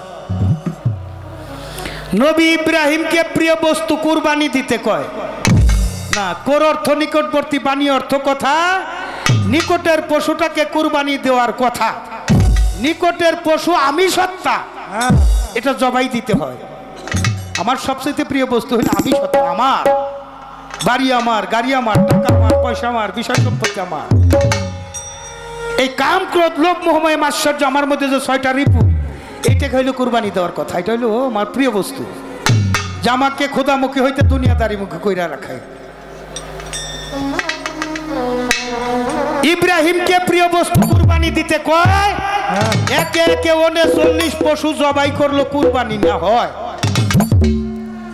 ইব্রাহিমকে প্রিয় বস্তু কুরবানি দিতে কয় ইসমাইল স্বইচ্ছায় বাবার কথায় কুরবানি হইতে যায় ইসমাইল জাবেউল্লাহ কোরআনেতে রয় বনের পশু নয় মনের পশুটাকে কুরবানি দিতে ইব্রাহিম নিয়ে গেছে কুরবানি করব আল্লাহু আকবার বলে ছুরি চালায় কাটে না ইসমাইল কয় বাবা আমার প্রতি যে তোমার মহব্বত এই মহব্বত এসে একটা বেড়া হইয়া তোমার তীক্ষ্ণ ধার বন্ধ করে দিতেছে পরীক্ষা করো তোমার ছুরির ধার ঠিক আছে কিনা পাথরে কোপ দেয় পাথর দ্বিখণ্ডিত হয়ে যায় আবার আল্লাহু আকবার বলে আর কাটে না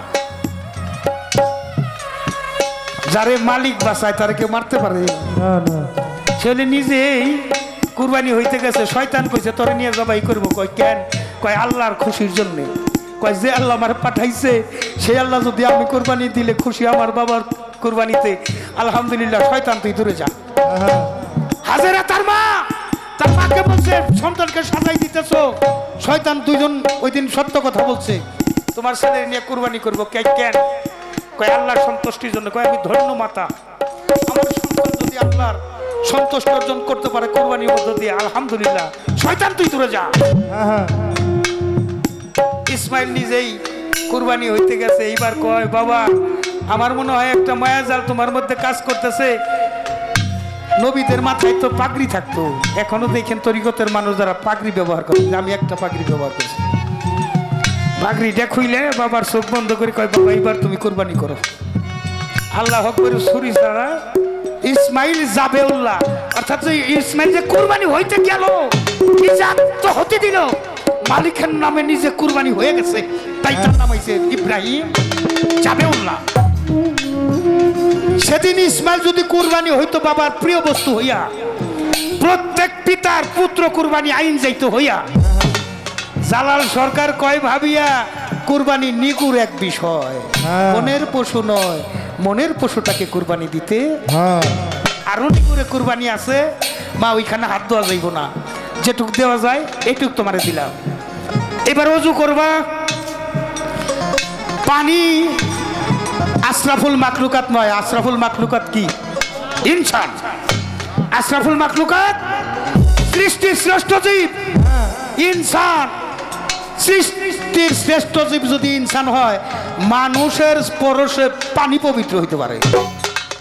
পানি মানুষকে পবিত্র করতে পারে না, ওটা ধুইয়া মুইছে উপরের ময়লাটা দূর করা যায়। পাগলে কিনা কয়, ছাগলে কিনা খায়। পাগলে ঘাস খায়, ঘুষ খায় না। মাইনকে সিপাই পইরে গেলে উঠতে পারবে না, কম্বল রে তুমি ছাড়লে কম্বলে ছাড়বো না। আকাম কুকাম কইরা সমাজে দেখাই সতী, তলে তলে তল গজা খাই জানে জগৎপতি। মালিকে সার দেয় সাইরে দিব না, মাইনকে সিপাই পইরে গেলে উঠতে পারবা না, কম্বল রে তুমি ছাড়লে কম্বলে ছাড়বো না। লোভে পাপ, পাপে মরণ বলে জ্ঞানী জনে। লোভ করিয়া খাইছে ধরা সেন্টারে যে জনে, ওই সেন্টারে খাইলে ধরা পুরস্কার মিলবে না। মাইনকে সিপাই পইরে গেলে উঠতে পারবে না, কম্বল রে তুমি ছাড়লে কম্বলে ছাড়বো না। কি আর একটা কলি, ছিঁড়ে কোথায় যাবে কোথায় ভাবছনি কখন? কর্মগুণে ফল পাবে বলছে নিরঞ্জন। নিরঞ্জন সরকার জ্বালালে কয় আরিফ সরকার বুঝে, বুঝলে না? আমরা কি মাইনকে সিপাই আছি? একটা ইবাদত হইলে হক করলা হকের উদ্দেশ্যে, আর একটা হক করলা আবাদ ইবাদত। রোজা নামাজ হজ যাকাত কালেমা হকের উদ্দেশ্যে, এটা না করলেও আল্লাহ এক সময় বিশেষ কারণে মাফ করে দিতে পারে।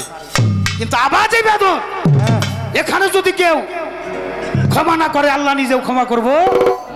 আল্লাহ কি কইছে? তুমি যার কাছে অপরাধ করছো সে যদি ক্ষমা না করে আমি আল্লাহ ক্ষমা করব না। তাই ইবাদত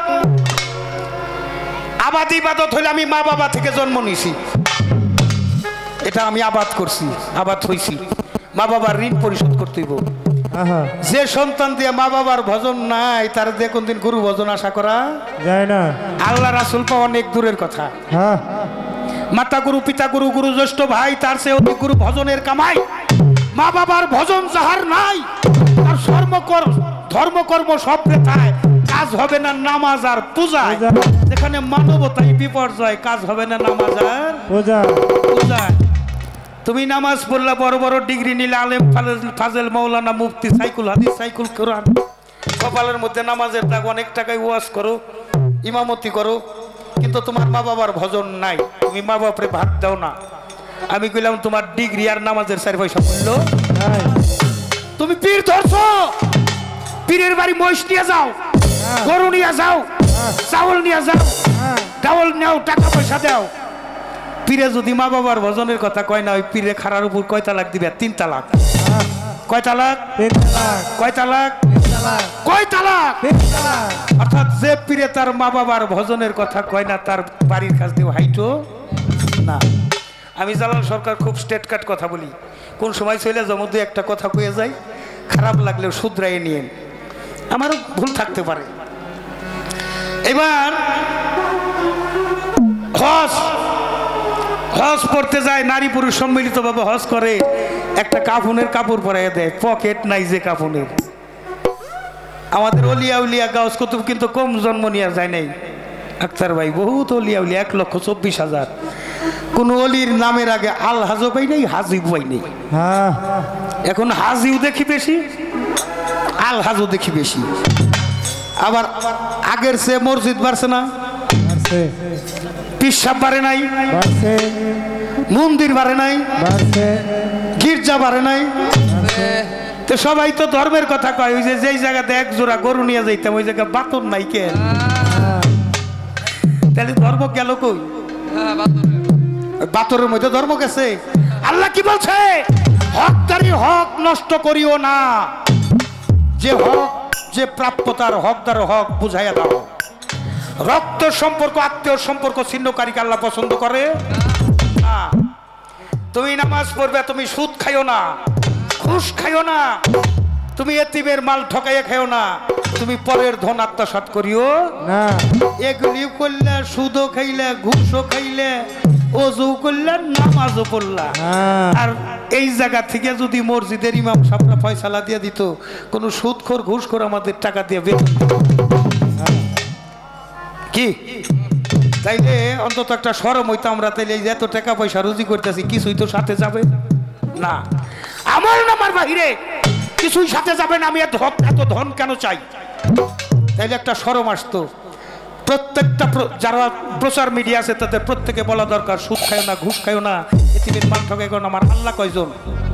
একজন রাসূল কয়জন? একজন কথা কন না কেন?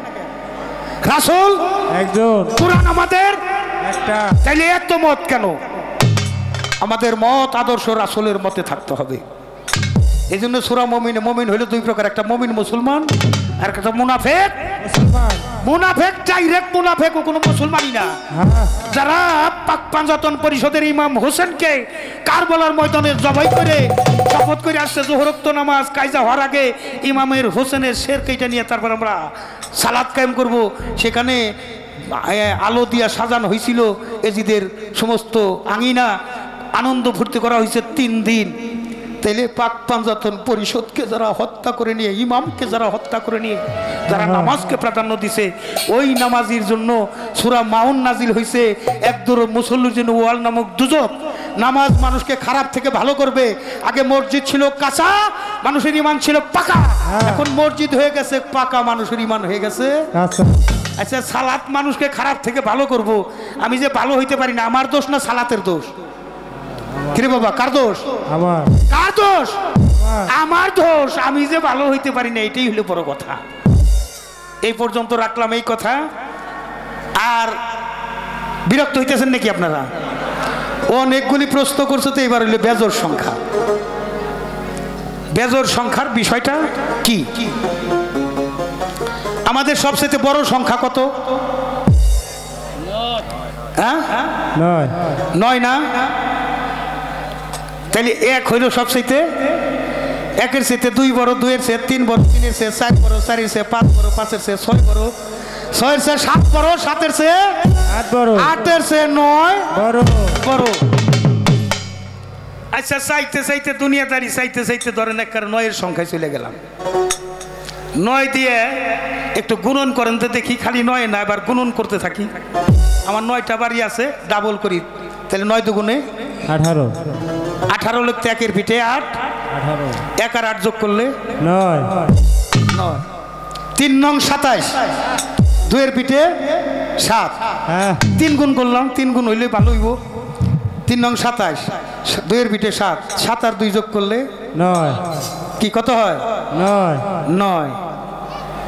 4 নং 36, 3-এর পিঠে 6, যোগ করলে হয় 3 আর 6 9। 5 নং 45, 5 গুণ করি, 4-এর পিঠে 5, 4 আর 5 যোগ করলে 9 9। 6 নং 54, হ্যাঁ 5-এর পিঠে 4, যোগ করলে 9 9। 7 নং 63, 6-এর পিঠে 3, যোগ করলে 6 আর 3 8 নং 72, হ্যাঁ 7-এর পিঠে 2, 7 আর 2 যোগ করলে 9 কাতার 72, একদল নাজাত। হ্যাঁ কারা? যারা আমার আল্লাহ রাসূলের আদর্শ বিশ্বাস করে, আহলে বায়াত মানে যারা, তারা হলো মুমিন মুসলমান। মুমিন আর মুনাফিকের মধ্যে কোষ্টি পাথর হলো মাওলা আলীর আহলে বায়াত যারা মানলো তারা হলো মুমিন, আর যারা মানলো না তারাই মুনাফিক। এবার 9 নং কত হয়? 81, 8-এর পিঠে 1 যোগ করলে 9। আমি বহুত যোগ করিয়া গুণ করিয়া দেখছি, তাতে দেখলাম এই পৃথিবীর কিছুই আমার আপন 9 নাকি আপন? কেউ সাথে যাবে? এসি বাড়ি, এসি গাড়ির একটা নাট খুলে দিব। কাফনের পকেট আছে? আছে নাই? তাহলে কিছুই যেহেতু আমার আপন নয়, তাহলে মালিকে প্রথমে দিছে সূরা বাকারা পশু স্বভাব। আমার পশু স্বভাবটা গুরুর কাছে যাইয়া কুরবানি দিয়ে আমি যদি ওই সূরা নাসের মধ্যে, সূরা নাস শব্দটা ছিল মানুষ, এই মানুষ যদি হইতে পারি, প্রথম হইলে আমি মানুষ, তারপরে হইতে হবে আমার মুসলমান। মুসলমান না হইয়া কবরে আসিও না। মুসলমান শব্দের অর্থ হইলে আত্মসমর্পণকারী। তিনি আত্মসমর্পণ করলেন, তিনি মুসলমান। কার কাছে? আল্লাহ পরিষদের মানুষের কাছে। আতি আল্লাহ আতি রাসূল ওলি আল্লাহ আনরি মিনকুম, তাবেদারি করে আল্লাহ আল্লাহ রাসূলের, আর তাবেদারি করে যার ওলি আল্লাহদের তাবেদারি করতে হবে। তাই কিছুই যেহেতু আমার সাথে যাবে না, তাহলে আমি কি ভাবতেছি, কাপনের পকেট নাই, জায়গা কতটুক লাগে? 3.5 হাত। কিরে বাবা, কতটুক লাগে? 3.5 হাত। আমরা জানি তো সবাই নাকি? তাইলে ভাইয়েরটা ঠগাই কে? বইনের হক মারি কে? তাইলে এতিমের হক মাইরা খাই কে? তাইলে মিথ্যা কথা কই কে? তাইলে সুদ খাই কে? তাইলে ঘুষ খাই কে? তাইলে এগুলো যারা করে তারপরেও যদি নামাজ পড়ে, ওরা ফাউলিল মুসাল্লিনার অন্তর্ভুক্ত। সূরা মাউন। একদল মুসল্লির জন্য ওয়াল নামক দুজক। মুসল্লি কারে কয়? যারা 5 ওয়াক্ত নামাজ মসজিদে যায় পড়ে। নাকি বয়াতির জন্য আয়াত নাজিল হইছে? না। আল্লাহর ওলির জন্য নাজিল হইছে? না। যারা নামাজ পড়ে তার জন্যই নাজিল হইছে। আবার সূরা কি, সূরায় একটা কথা আছে, দাইমুস সালাত, সর্বক্ষণিক সালাতে ডুবে থাকো। তাই এখানে একটা গান রাখি।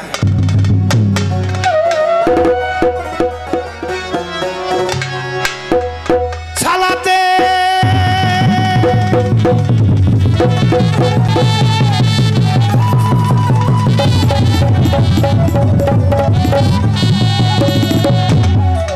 সালাতে হবে দিদার। কোন পাশে সালাত পড়ি? ফাইনামাতুল্লাহ ফাসাম্মাজহুল্লাহ। তুমি যখন তোমার মুর্শিদ নয়নে দেখেছো, তোমার সালাত ওই দিন থেকে একটা দাঁড়াই গেছে। আর অপরাধ করিও না, কোন অঙ্গ জানি অপরাধ করা না, তোমার রোজা শুরু হয়ে গেছে। আত্মসংযম, সররিপু দমন, গুরুবর্জক সামনে একটা শ্বাস প্রশ্বাসেও যেন ওই বর্জকের বাইরে থাকো না, সর্বক্ষণ সালাতের মধ্যে ঢুকে থাকো। আর সালাতেই হবে মুমিনের মিরাজ। সালাতে হবে দিদার,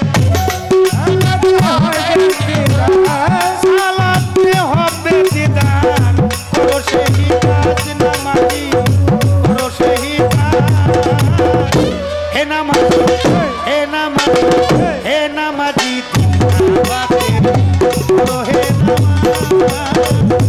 হে নামাজি কাবাতে, হে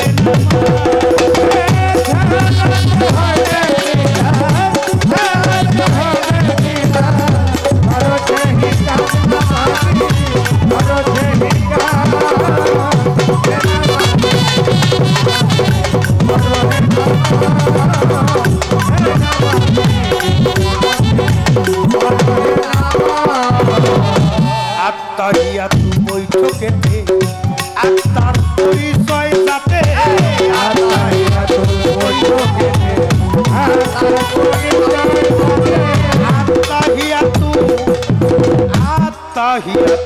বৈঠকেতে আত্মার পরিচয় যাতে, পরমাত্মার যোগ মিলনে, পরমাত্মার যোগ মিলনে, পরমাত্মা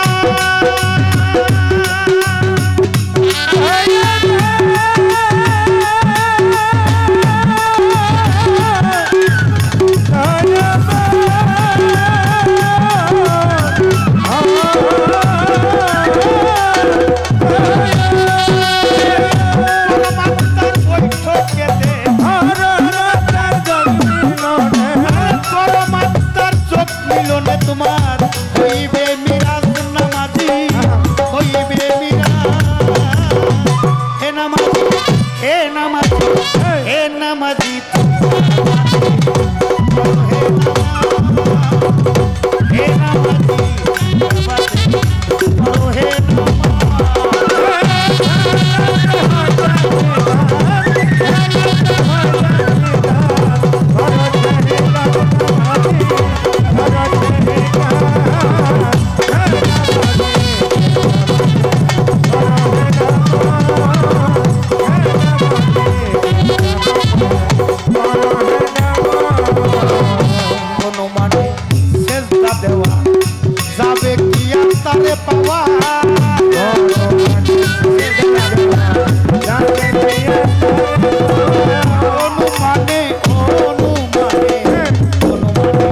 সারা সেজদা দেওয়া দর্শক বিনা সেজদা নিষেধ দর্শক সারা সেজদা দেওয়া এটা পেলে হাতের কাজ মালিক ভাত পেলে হাতের হে নামাজি বাবা করো হে নামাজি করো হে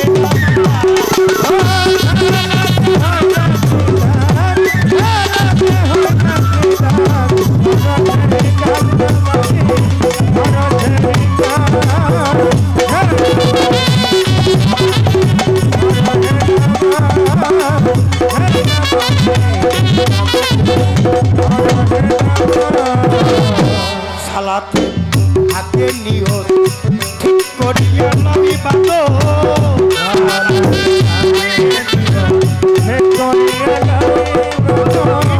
মালা মারবে নিয়ত সালাতে হাতে নিয়ত ঠিক করিয়া নবী বাতো রশিদ চাদর বাচ্চাদের রশিদ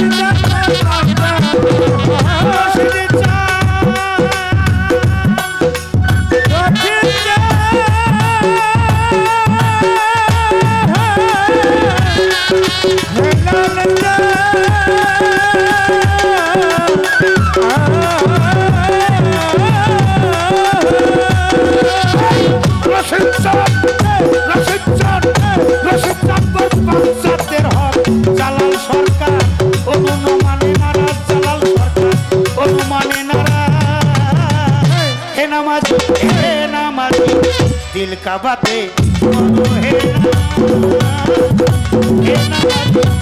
নামাজি হে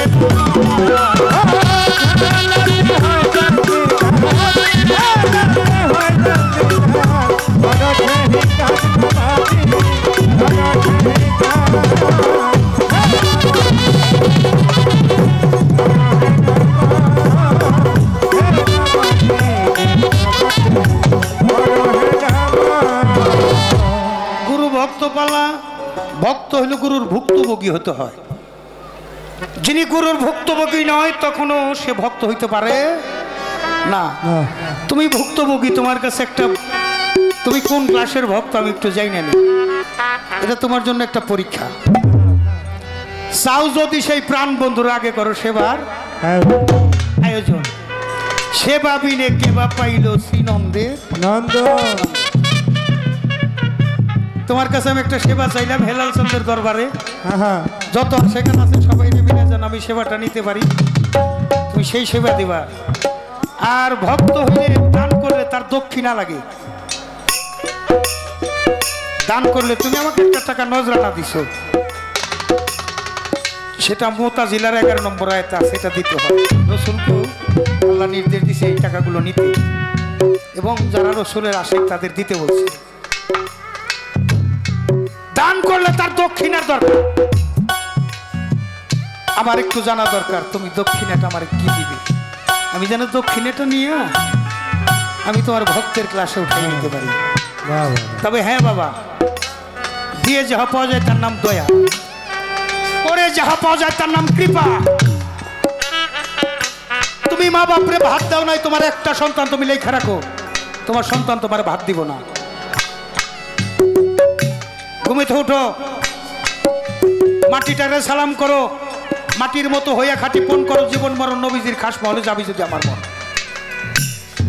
মাটি রে মার ছবিটা রেখে মামা কয়ে টিমবার ডাক দিয়ে 3 চাংলি দিয়ে ভক্তি করে উঠো মা সারাদিন তোর বুকে চলবো চাষাবাদ করবো মা তুই আমার সন্তানের মতো বুকে রাখিস দেখে রাখিস কোনো অ্যাক্সিডেন্ট করবেন না তার আগে নিঃশ্বাসটা দেখে উঠবেন নাকের 2 পাশে 2 ফোড়া দিলে ফক্রান্তির গুড়া এই গুরুত্বপূর্ণ কথা গুরুত্ব দিয়ে শুনতে হবে মায়েরা ডাইনে বামে সমান সমান সুসম্মান ইরা পিঙ্গলা সুসম্মান আপনি ডাইনে নিঃশ্বাস ধরে ওঠেন একটু তরিকতটাকে কাছাই না দিন উঠে আপনার যে মা বাবা আছে তার কদমে যান একটু কদম বুঝ করেন কোনো সন্তানের মাথা যদি মা বাবার দুইটা বৃদ্ধাঙ্গিতে যায়, মা বাবার হাতটা পিঠে যায়, কিছু না কইলেও সাইড সাইড করে। মা বাবার রহমতের হাত কোন সন্তানের পিঠের উপর বোলাই দিলে ওই দেহটা থাকে নিষ্পাপ। আপনি একা চাইেন না, ওই যে ধর্ম করতে সহধর্মিনী লাগে। হ্যাঁ, তোমার মা সহধর্মিনী হয়েছে, কিন্তু বাবা ছাড়া না, দুইজন একজন আরেকজনের পরিপূরক। মায়েরে ভজিলে পাবি বাবার ঠিকানা, নিগুর বিচারে সত্য তাই গেল জানা। একটা মা লাগে, হ্যাঁ সহধর্মিনী লাগে। শুধু তাই নিয়ে গেলে হইল না, তোমার সন্তান থাকলে তারেও নিয়ে যাও। শোবার সময় বিছনায় যাই আদালতে প্রশ্ন করো, সারাদিন যত মানুষের সাথে ডিলিংস করলাম, আমার ব্যবহারে কেউ মনে কষ্ট পাইল কিনা। পরের দিন ক্ষমা চায় না। গুরুবাদের মানুষ যারা বাবা বলছে, আক্তার ভাই একটা পাও দেখে দুইটা টুপি দিয়ে অনেক মানুষ। আমি দরবেশ নিজামের দরবারে বাবা তরবালি চাঁদের সাথে গান গায়। বাবা কইছে জুতাটা দেখে রাখিস। আমি জুতাটা আমার কাছে রাখছি। আমি ক্যাপতলার মধ্যে ঘুরতেছি, বাবা কইতে জুতা করে জুতা কো। বাবা এই তো জুতা রাখছি, একবার মাথায়ও নিছি। তরবালি কয় এই থাকতে জুতাটাই রেখে গেলি, তোর জুতা মেলা মানুষের টানবো। দুজনের মধ্যে এই কথা বইলেও সেই দরবেশের মাথা। তুমি যদি তোমার গুরুর একদিন জুতাটাই না থাকো, তোমার জুতা কেউ টানবো। তুমি যদি দুইটা টিভি দিয়ে থাকো, তোমার টিভি দেওয়ার জন্য সিরিয়াল দিয়ে মানুষ খাড়াই রয়েছে। তুমি যদি তোমার গুরুকে ভালোবাসা থাকো, তখনই তো ভালোবাসার মানুষ তোমাকে আপন করে নেওয়ার জন্য দাঁড়াই। ভালোবাসতে পারি নাই। আমার মানিক চেয়ারম্যান সাহেব আসছেন, আমি গফুর চেয়ারম্যানকে যে নজরে দেখতাম, আমার মানিক ভাইয়ের দিকে তাকাইলে আমার সামনে ওই ছবিটা চলে আসে। অনেক নেতৃবৃন্দ আসছে, একটু সময় বেশি নিতেছি। কথা দিন চলে যায়, কথা মনে পড়ে সেই হারানো স্মৃতি দয়ালকে ভক্তি শ্রদ্ধা দিয়ে। তারপরে আমি চাই তোমার মধ্য দিয়ে আজ গুরু নাম প্রতিষ্ঠিত হয়ে ভক্তই তো গুরু হবে, গুরু বিদায় নিতে ভক্তকে যেন আমার মতো করে আমি গঠন করে দেখতে পারি, যেটা আমার বাবাও চেয়েছে আমি যেন পারি। সেইভাবে তুমি ভজন করো। যাহার বদন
প্রাণ শীতল হবে।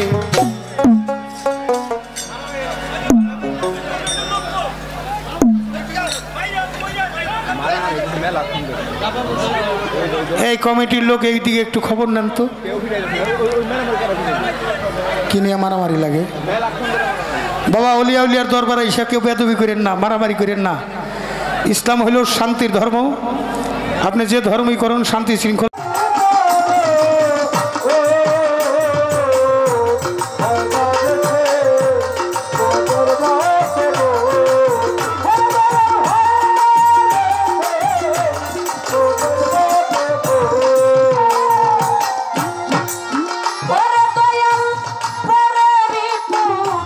Kৃষ্ণ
মনের মতো মন পরেরই পরিন্দ ভোলে মন বেড়াইরে ডালে ডালে দুই মনে এক মন হইলে এরাই তো সমন হয় না রে সেই মনের মতো মন।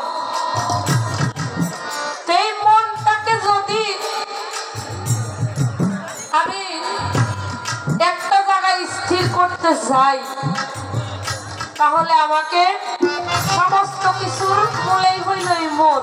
দয়ালো কিন্তু বলে গেছে যে যার মন ঠিক তার সব কিছুই ঠিক। ও বাবা, মন ঠিক করতে গেলে আমাকে কি করতে হইব? খালি মন যে ঠিক করবো আপনি তো কম নয়। আর এই মন ঠিক করবার গেলেই তো যত জ্বালা যন্ত্রণা। তার মধ্যে কি এই মনকে কন্ট্রোল করতে গেলে আমার দেহের মধ্যে কি খালি মনই আছে আর কিছু নাই?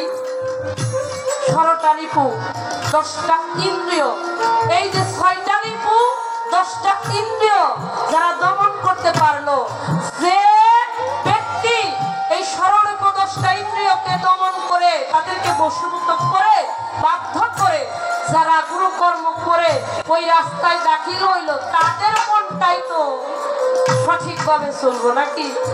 এখন এই ষড়রিপু যদি কন্ট্রোল করতে না পারি তাহলে এই মনটা এক জায়গায় থাকবে না। তাই সাইজি বলছেন পরেরই পরিণত হলে মন বেড়াইরে ডালে ডালে দুই মনে এক মন হইলে এরাই তো সমন। হয় না রে সেই মনের মতো মন। রসিক ভক্ত যারা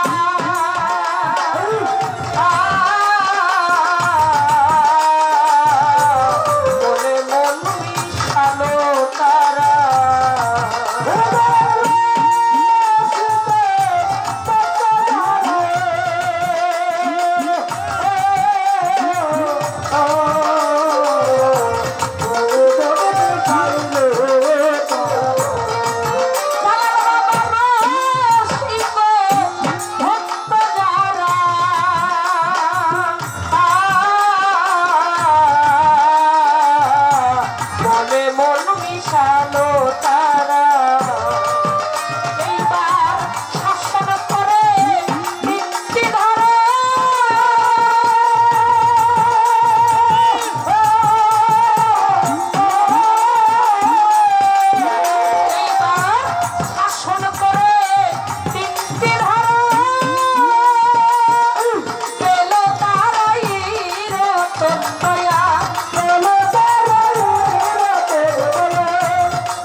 মনের মতো আমার হয় না রে মনের মতো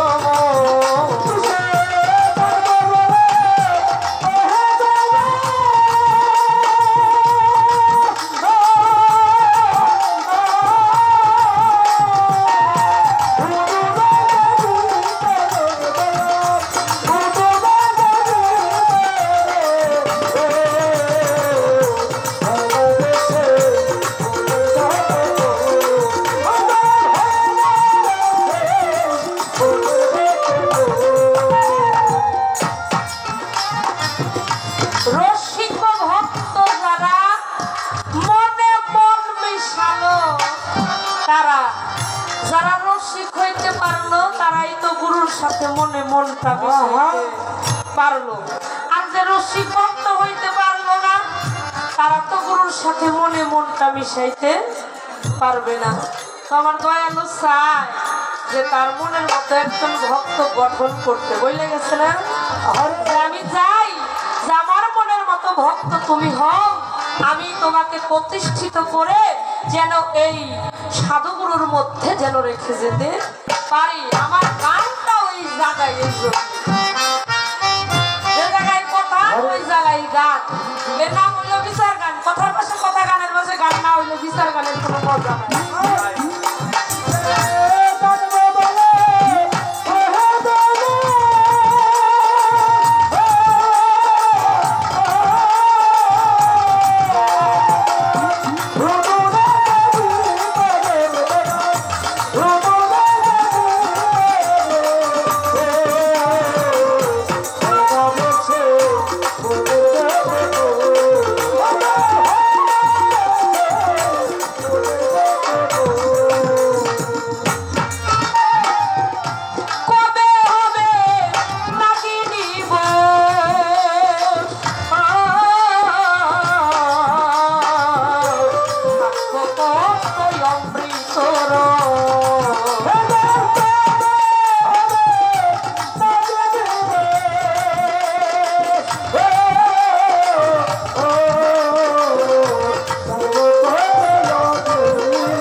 তারা। আচ্ছা বাবা, এই ফুলের মধু, যেই ফুলের মধু মানুষ খাইলে অমরত্ব লাভ করতে পারে, জগতে তারা সূক্ষ্ম মানুষ হইতে পারে, একটা কথা মনে পড়ছে কমু বাবা।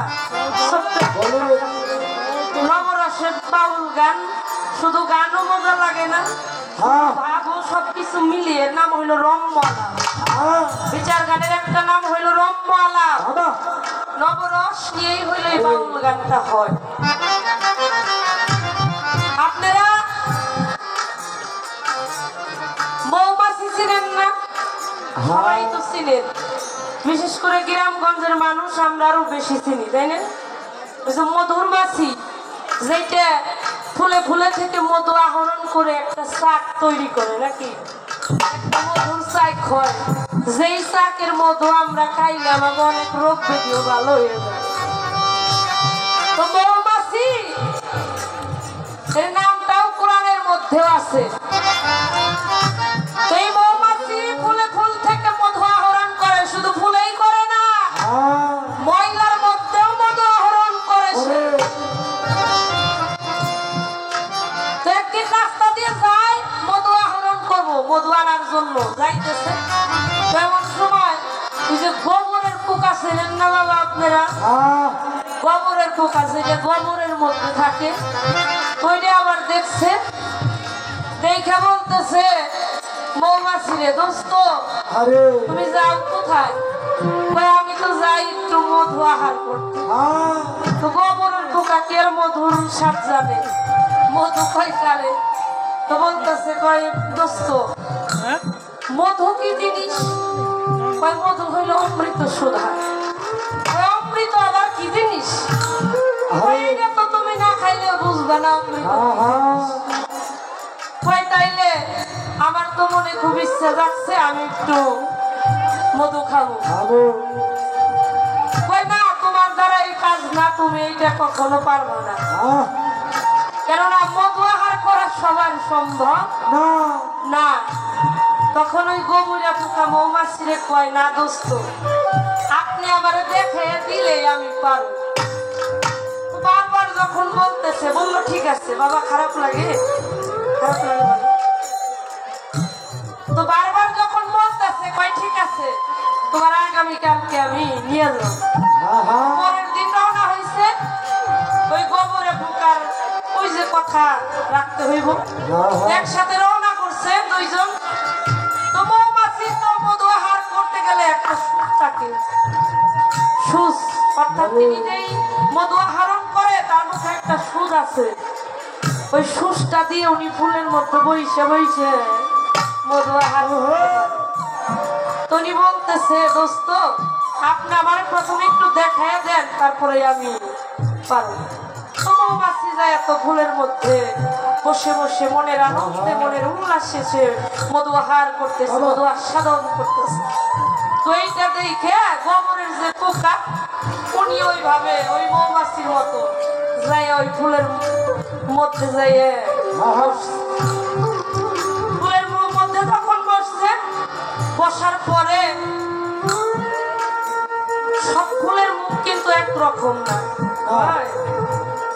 তো বসার পরে সঙ্গে সঙ্গে আস্তে আস্তে ফুলের মুখটা বন্ধ হয়ে আসছে।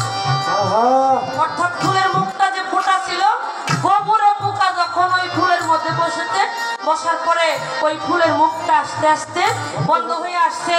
গোবরে পোকার দেখে মধু খাওয়া তো দূরের কথা, দূরের কথা। তখন মৌমাছি কয় দোস্ত, আমি আগেই কইছিলাম এই কাজ আপনার ধারাই সম্ভব না, ওই সুষ্টাকে তৈরি করতে হবে। তো বাবা, এই মধুর কথা কইলে, এই মধু আহার করা, মধু পান করা, এটা তো সবার কম না, ওই সুষ্টা তো আগে তৈরি করতে হইব। এক শিল্পী ছিল, নাম কমো না, এই বাউল বিচার গানের মঞ্চে এই কথা শুনে ফুলের কাম গেছে করবার, যাইয়া বসে শেষে মাথার চুল আর একটা নাই মুখ পেয়েছেই মনে করেন কুইরা জুইলে গেছে। তো আপনি একটু সূক্ষ্মভাবে বলবেন। আমি জানি আমার জালাল সরকার বাবাজি তিনি সাধু নামটা কিন্তু সবাই হয় না, হয় সাধু নাম। এই সাধুত্ব কর্ম না থাকলে সে কখনো সাধু টাইটেল পাইতে পারে না। আমি জানি উনি অত্যন্ত এই কর্মে খুবই পারদর্শী। উনি এই কর্ম কইলেই তো সাধু হয়েছে। তাই আপনি একটু দয়াল দরদি দয়া করে বলবেন এই ফুলটা আসলে কোন জায়গায় আছে? এই ফুলটা কি জবা ফুল, না এই ফুলটা গেন্দা ফুল, নাকি এটা গোলাপ ফুল? এই ফুলটা আছে কোন জায়গায়? আর ফুল থেকে মধু কিভাবে সংরক্ষণ করতে হয় ওই সুষ্ঠে আমি কিভাবে তৈরি করবো?